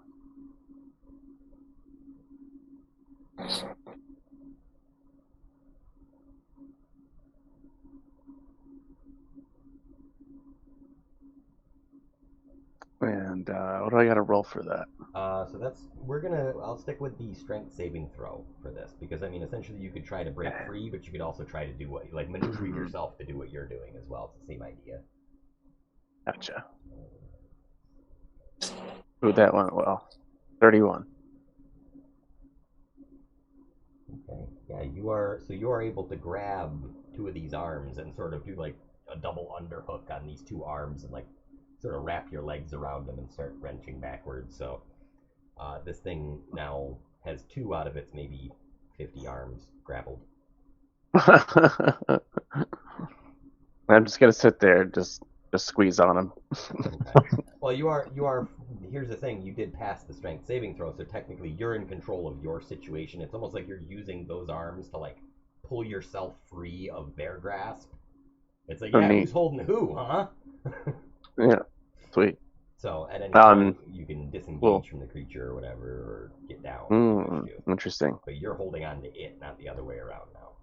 So that's an attack action, or unaction, I should say. Yeah, if that's an action, then as a bonus action, is anyone else within reach of me? Yeah, I would say Maggie is probably right next to you, since you guys both got picked up sort of at the same time. I don't know how it would work with like extra attacks or bonus actions and stuff, but would I be able to try to pull Maggie out as well? Yeah, I would allow that. I would say do the same thing. DC 17 strength saving throw. Cool. As long as you can get that, then you get like plus 16 with the Belt of Hill Giant or Belt of Giant Strength, don't you? 14. Oh, okay. So I got 21. Yeah, so there you go. You're easily Maggie, you're out. Reach down and pull Maggie out of this throng of stuff, like hanging onto the two arms with one arm, just like holding her out. Nice. Awesome. Cool. Thanks. Oh yeah.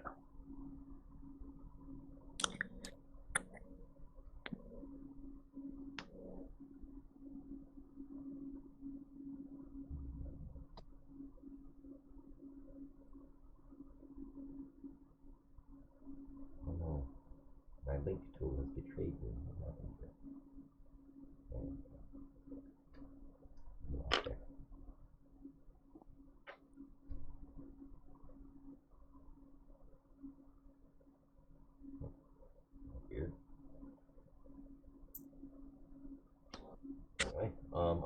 sorry about that. After Venadia is going to be Tohan. Tohan, you are currently also grappled by this thing. You're sort of on the other side of the ball of arms from Maggie and Venadia. So grappled's not restrained. I can still attack it while grappled. I believe so. Let's see. I think just my movement is 0. Yeah, I think you can't go anywhere without attempting to drag the thing that's grappling you. You probably have a pretty good chance of straight saving throw too. Well, I'm sure. I just don't want to go anywhere, so why Mhm. waste an action to break out when I'm Oh just right, gonna yeah, attack it anyway? yeah. As long as you can attack, yeah, right. I'm right where I want to be. Yep. Fell into my trap. You're locked in here with me.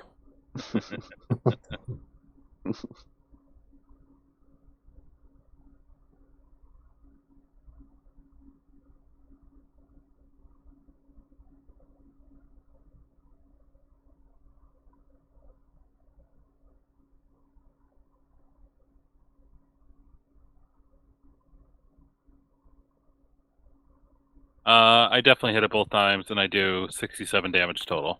Okay.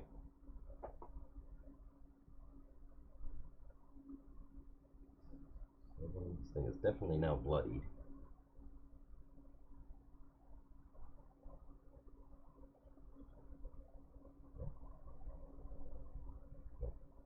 Pencil is very dull. That's what I can do. Alright. Do the old chop slap. Slap chop. Yeah. Okay. Let's see. Ariane, floating above this din of fucking grabby hands. What would you like to do? Is it possible for me to aim my beam of light at the grabby hand that's grappling people without hitting the people? Like, how is it tall enough that I can aim it? I'm thinking you said it's a 5-foot wide beam, right? Yeah, it's a 5-foot wide, 60-foot long beam.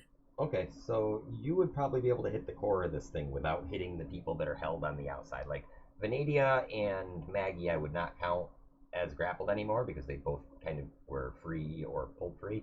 Tohan is still grappled, but you could definitely aim for the core, and he's probably on the outside edge of this thing. All right, so I'm gonna do a beam aiming for the core and the other one behind it again. Okay, you'll have to shift positions to do that because these guys have moved. You got one, Yeah, one on one side, one on the other. So I'm perfectly fine with doing that. I have 50 feet of movement. yeah, takes you about 25 to get behind this thing, and then yeah, you're able to line up a shot where you can hit both of them. Let's see, 2 saving throws. They were at +6. That is a 13, so that's a fail. That is a 4 + 6. That is also a fail. All right, they both take 25 damage and are both blinded till my next turn. Okay.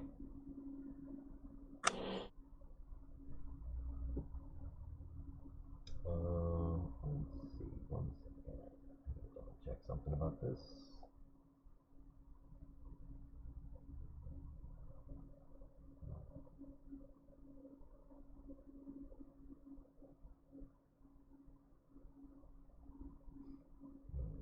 Due to the fact that this thing is predominantly eyeballs, it has a thing called True Sight, which is why, for some reason, that's what I thought you said earlier. I was like, oh, you got True Sight too. That's neat. So these beings, due to the fact that they have all these eyes, cannot really be blinded all the way. They get advantage on any skill check that they make on sight, or that relies on sight, and also they can't be flanked. So what I'm going to say is that it is not fully blinded. It is partially blinded.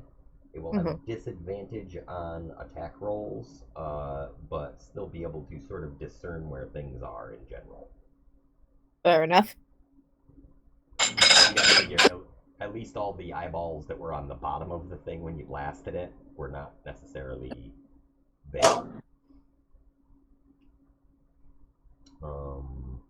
The other way to look at it is you blasted the 5-foot center of the thing, so only eyeballs that were directly in line with the center of it would have gotten really affected. Yeah, but the other one. So that is the case for both of these guys here. I'm sorry, what was the damage on these two? 25.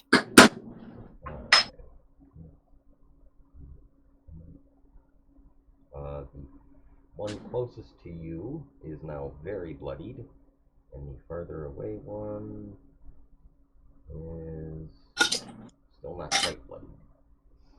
All right. Quick question. Okay. Can I use my sorcery points to use my bonus action spell thing to send another beam? Like twin spell or whatever it is, the one that lets you. Well, it's not twin spell. It's actually it allows me to spend 2 sorcery points in order to make the casting of a spell a bonus action as opposed to an action. Then yeah, you could do that. All right, so yeah, I'm gonna spend 2 sorcery points and cast another beam at him. All right, now before you do that, do me a favor and roll a 1d100, and let me find my wild magic table.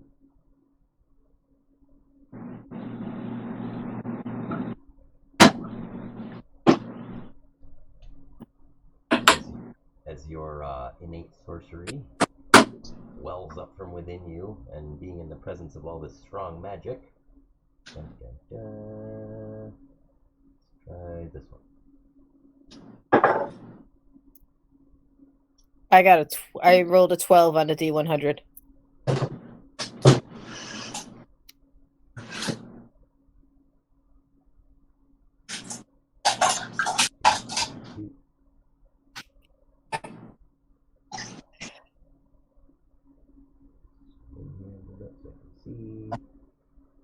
Let's see.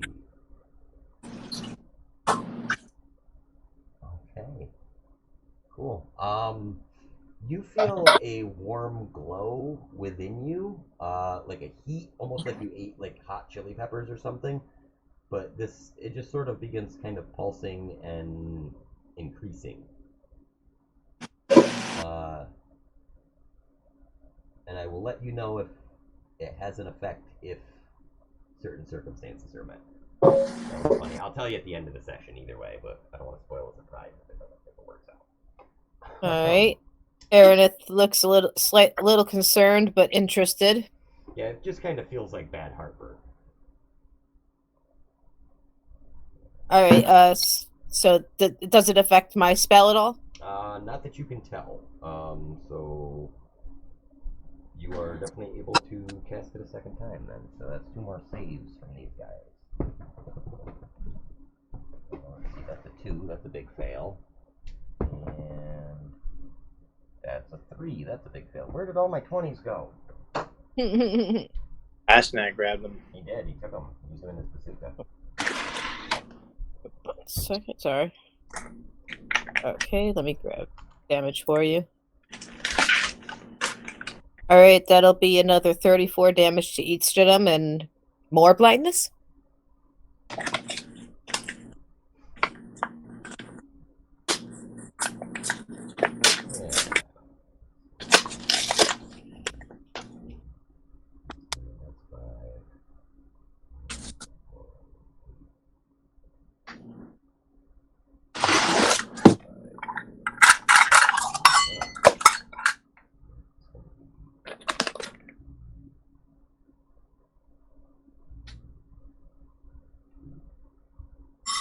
Okay, so the first one is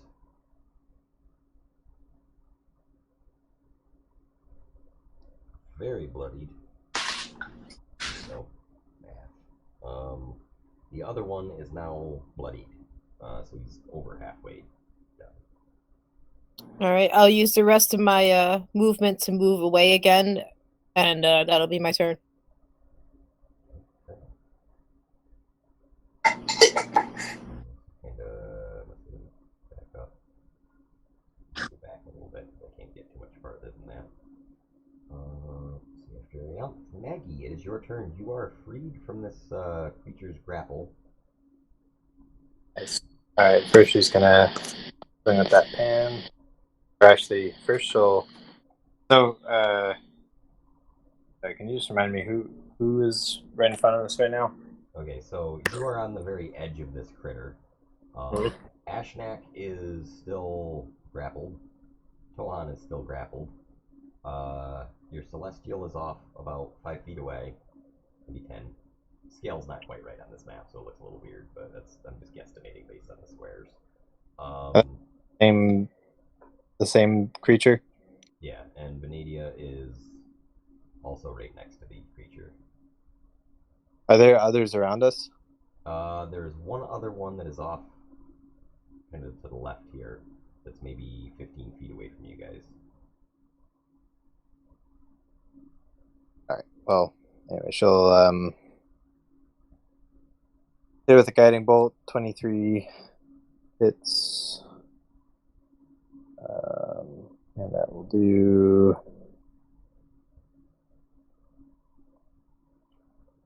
16 radiant damage.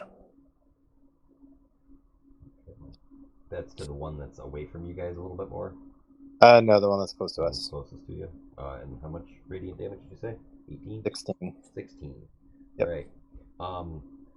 So maybe just because Maggie just got yanked out of its clutches and she doesn't like grabby grab hands, your radiant energy focuses directly on the core of this thing, and you split this thing apart, and all the arms kind of go flying out from it, releasing its grip on Tohan and Ashnak. Nice. Like there's just a kind of this explosion of arms, and Ashnak looks down and he's like, "Nice work, Chaplain.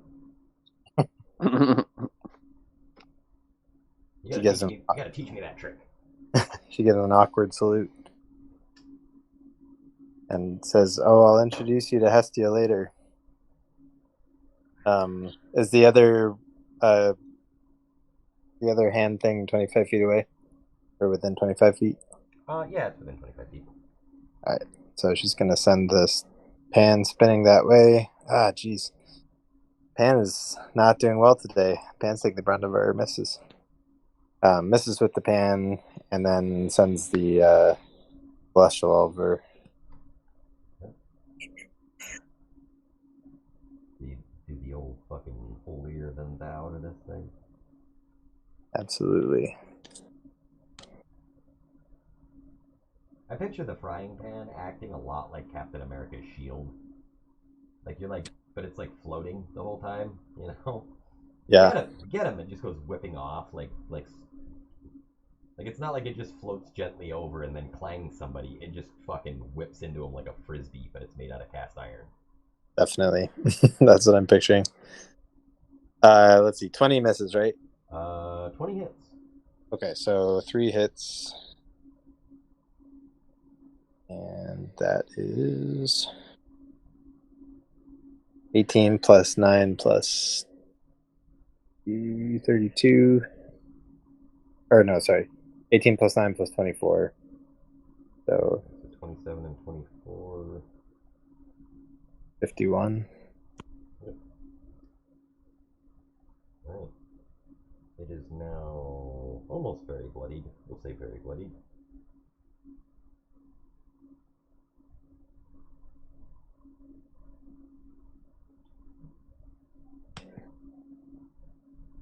Alright.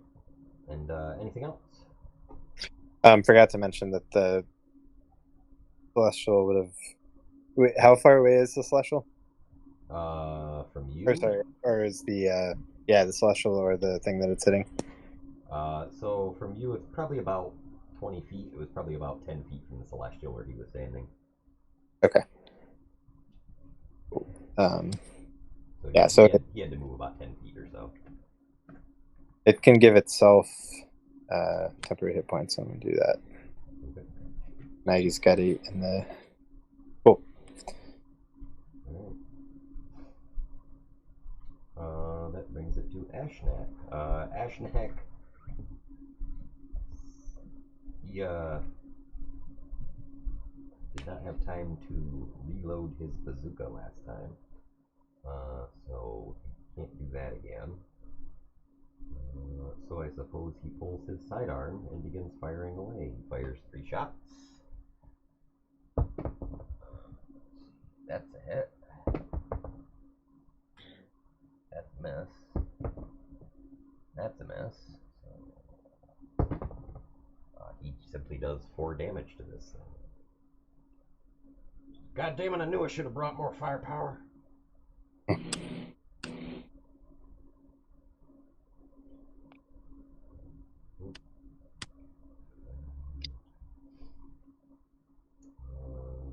That's going to loop back around to Vanadia's turn. Vanadia, you are now standing amidst a pile of limbs. I'm going to use my bonus action to transfer Honor's Mark. Okay. And that should leave me 2 attacks.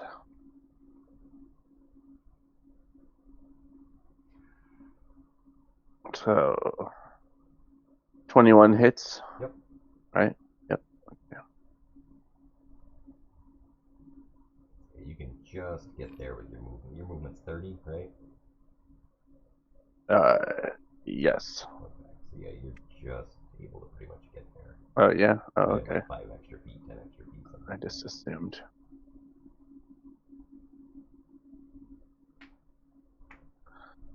Alright, hey.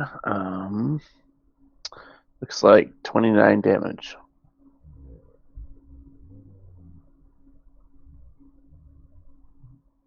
Alright, this thing's definitely very bloody now. Oh, I didn't. Hold on. No. Plus another 5. Okay. Forgot the hunter's mark. Yep. Okay. So this thing 34 all day. seems to be on its last leg. Now, as you bring down this last strike, this thing begins forming those faces again, and now it actually seems to be putting its hands together, like begging almost to not be killed. Sort of making any symbols that you can think, putting its hands together. It's like it's got other hands that are like prostrating themselves, like doing the like bow down to the ground and things. Like it's sort of just slumped at this point. Tohan, it is your turn. You are standing in the pile of body parts as well over here on the right. Can I get to the other one? You can just get to the other one, yep. Oh yeah, I'm gonna fuck it up. It's begging for its life. Gonna go all Cobra Kai, no mercy. That's a 25 to hit in the first attack. Vanadia, Sweep the leg. Vanadia's mini just no-clipped right out of the world. Shit. Good thing this battle's almost done. I'm sorry, Tohan, what'd you say? It's 25 to hit on the first and 26 to hit on the second. 2 hits for sure. Oh, yeah. Slapperoo. It has less hit points than you have bonus damage. 60 damage. So again, you just split this thing. He split that hand monster in twain! Smush. So yeah, you are Okay. able to kill this thing. When I kill something with Great Weapon Master, I get another action. Do I see Jarlaxle or anything, or do I just see more of these things? No, there's a few more of these things, although now looking around, you're seeing that the,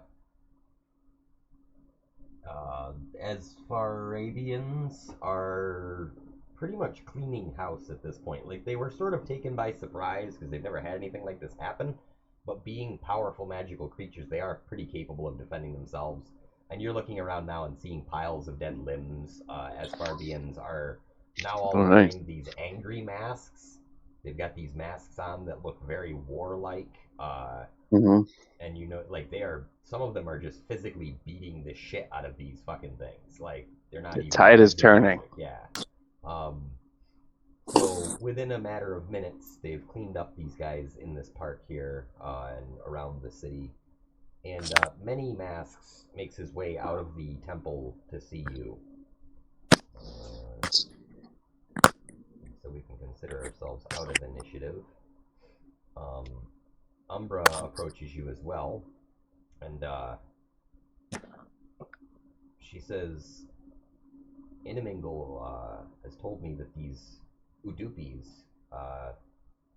they're very dangerous creatures, although they are also very sentient creatures. They're not evil per se, but they are chaos, almost embodied. They live for destruction and just breaking stuff, essentially. It seems that Jarlaxle must have found a way to open a gate to their homeworld on the plane of Carceri. It's considered a prison plane of the multiverse. Often, creatures that gods create through magical means might become too powerful to control, and so Carceri is where it's where they get sent to by these gods when they are not able to fully control these creatures. Whoopsie! Yeah, so these Odoopi are... Not only are they sentient, but they have no known lifespan. This is all from Inamingle. He must have had some good information about these things in his dick book.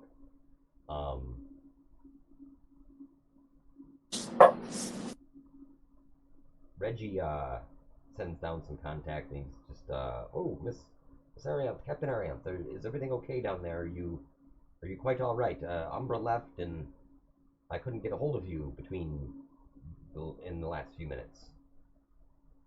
I update Reggie on everything that happened. Okay. Umbra, what happened to Jarlaxle while we were fighting these Dookie monsters?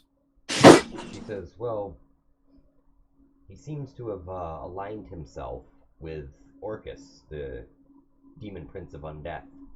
I think you folks had a brief run-in with him in the Underdark, didn't you? And it seems that Orcus and Vecna are working together. They seem to be very aware of you. Asmodeus told me as much. He said that he liked keeping tabs on the situation. It seems that Jarlaxle has been turned into a lich. Our only hope of ridding ourselves of him permanently now would be to find his phylactery and destroy it. It also seems that he has some access to some portal magic of some sort, something similar to mine, although his works in a different way. It doesn't seem to be anything I'm familiar with. I'm certain he will return to hound us in the future. Many Masks places one of his 4 hands on Arianth's shoulder to get her attention and says that he would like to warn her that in thanks for defending his city and not just leaving them to rot, he says that though the Rod of Seven, if you complete it, will imbue in you the very power of law itself and allow you to right injustice on a multiversal scale, you must remember every coin has 2 sides, and for every yin there is a yang. He says like a dozen of these fucking phrases, like black and white, chaos and order. And he says, so it stands to reason that if the rod is brought back to power in this reality, then its counterpart, the Queen of Chaos, or perhaps her servant Niska the Wolf Spider, may also be revived. Just on you completing the rod alone. It might trigger this whole series of events, is basically what he's warning you. He offers to charge your ship, the Serenity, with enough spell power to make a single jump to the next temple. Just as a way of thanking you for helping to defend his city against this incursion of gross fucking hand eyeball monsters. Thank you. We will gladly accept your help. He pulls out the mask, and it is a warm smile on his mask. And he says, thank you. You have freed us from our prison. We no longer must serve the powers of law and order. We are now free to do what we wish. My people will rejoice. And you can actually see, like, it's almost dawning on these Asfarabians that like they aren't just like they don't have to just keep going about this like routine fucking rat race that they seem to have been living. People are taking their masks off one at a time and just looking at each other. Some of them laughing, some of them crying, but this time they're not using these masks. They're sort of letting their emotions out. And you can tell that this is a first for some of them, especially the younger ones. You see some of the smaller ones maybe throwing full-on tantrums, and other ones jumping up and down in glee. And all across the city, this seems to be going up in like a giant wave of emotion. You can all feel all these emotions just coalescing around you. And Many Masks looks and he says, "You'd best be off. It would not suit you to not be on your ship when it is sent back out to sail at the Astral Sea. I will make sure that your companion, Reggie," he says, and he sort of is looking at you like he's still got this like connection where he knows your fucking story. Like he learned this shit from the second that one motherly one read Ashnak's thoughts. So he thanks you again, and he says that he will be sure that Reggie knows the location of the next temple, as there was no time for you to examine the sort of star map that usually appears. And Reggie says, "Oh yes, you have an excellent network here. That arrived in less than a millisecond." Thank you very much for all your help. I hope someday we meet again. Under better circumstances. He just simply looks at you and says, "We will not."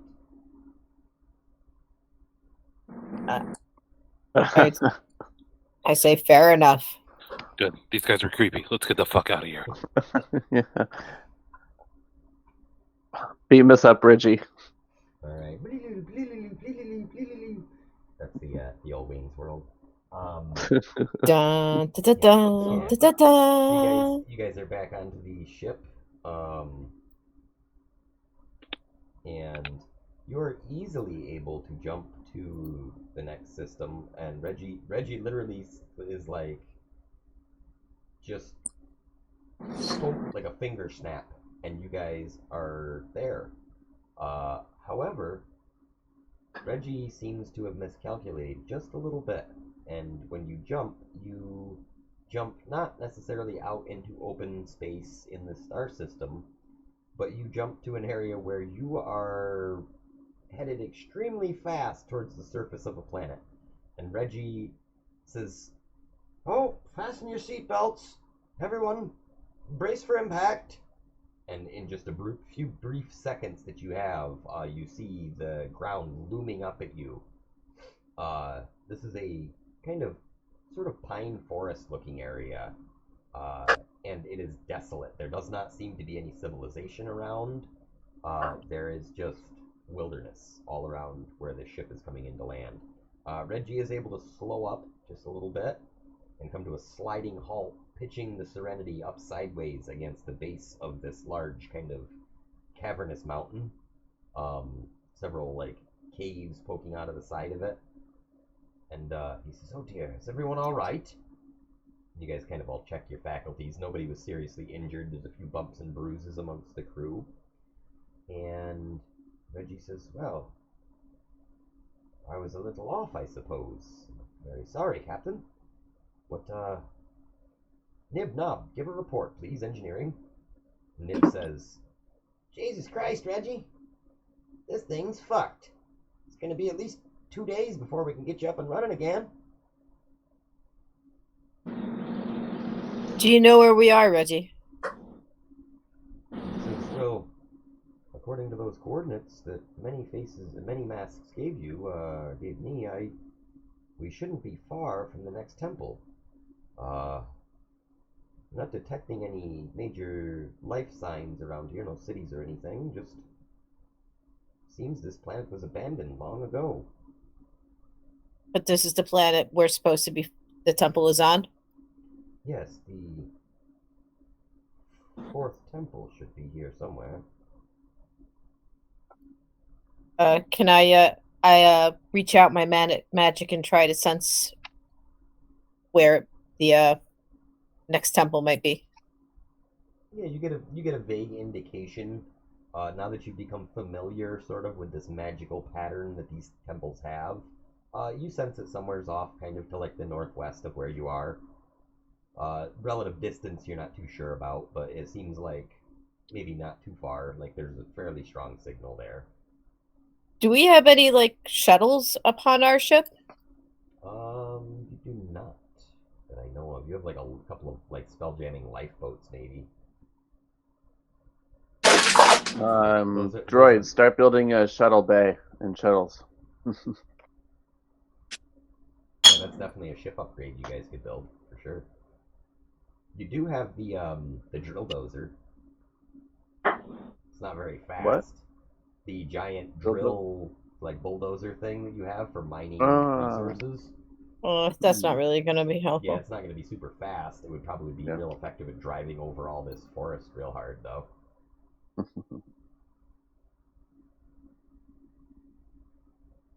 Well, if it's going to take 2 days to fix the ship, we might as well start heading in the direction I sense the temple and see what we can find. Well, should we pile on the drill dozer and hog over that terrain?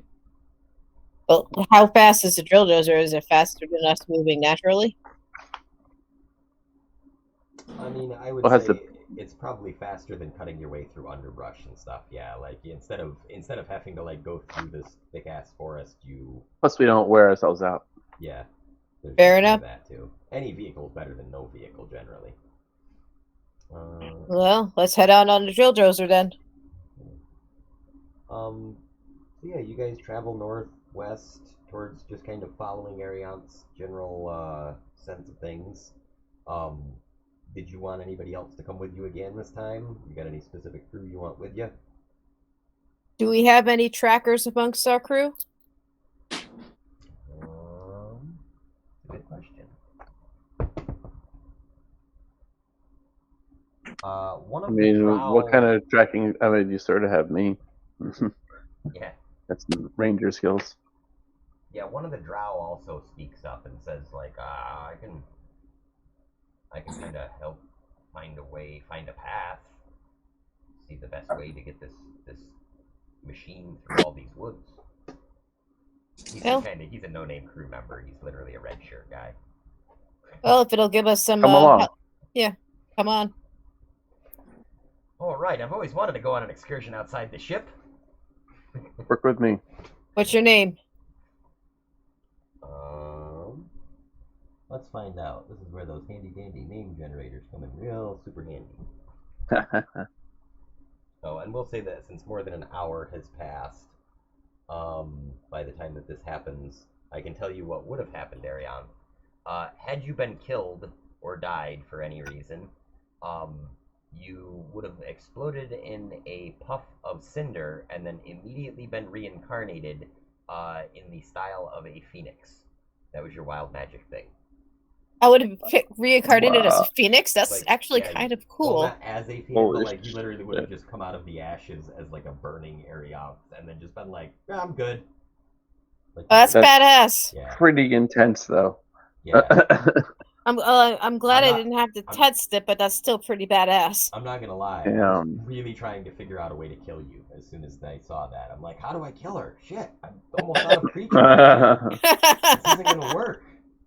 I was like, maybe they actually have a rock throwing ability because otherwise they would be useless against any flyers. And I was thinking, man, I should just have them all start pelting Ariant with rocks so that she has to die. Because then she's gonna be like, what the fuck? You just killed me. And then that would have happened. Mhm. But hindsight, you know. Let's see, what is this drow's name? Name generator 5. Note to self: Zach is out to kill us. Hey, at least I would have had a badass reentry as in Phoenix form. That's true.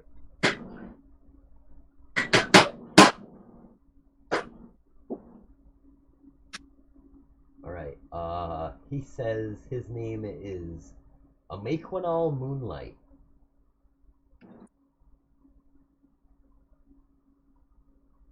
Copy paste that Well, into the notes. well met, Moonlight.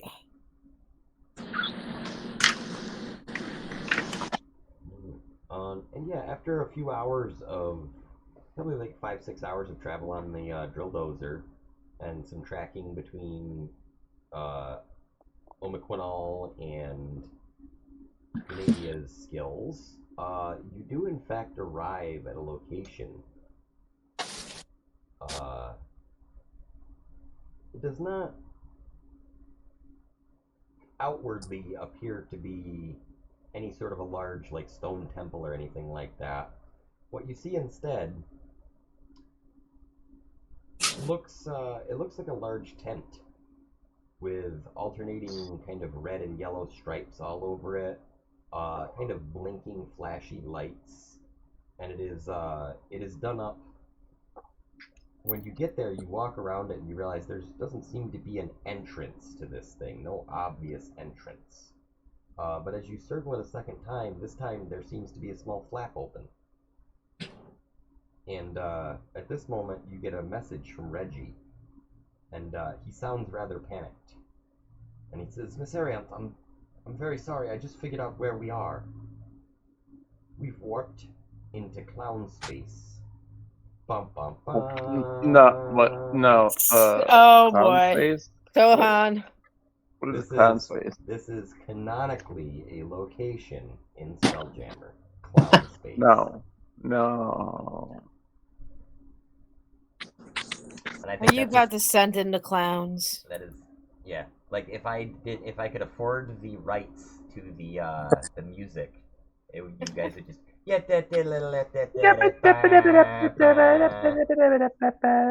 Erin just puts her head in her hands, like, ah, fuck.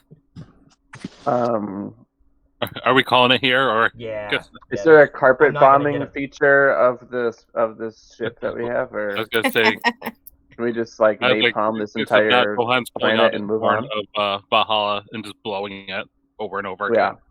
Yeah. I yelled back to Reggie because Umbra's still on the ship, right? Yes. All right. I tell Reggie to have the crew man the guns and be ready for any attack, and I tell him to have Umbra coordinate with him in defending the ship.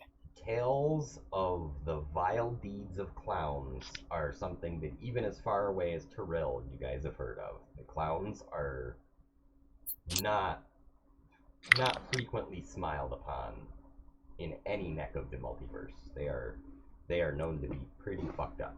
Like, and honestly, in D&D, like canonically outside of the game, in D&D lore, space clowns, a very real thing,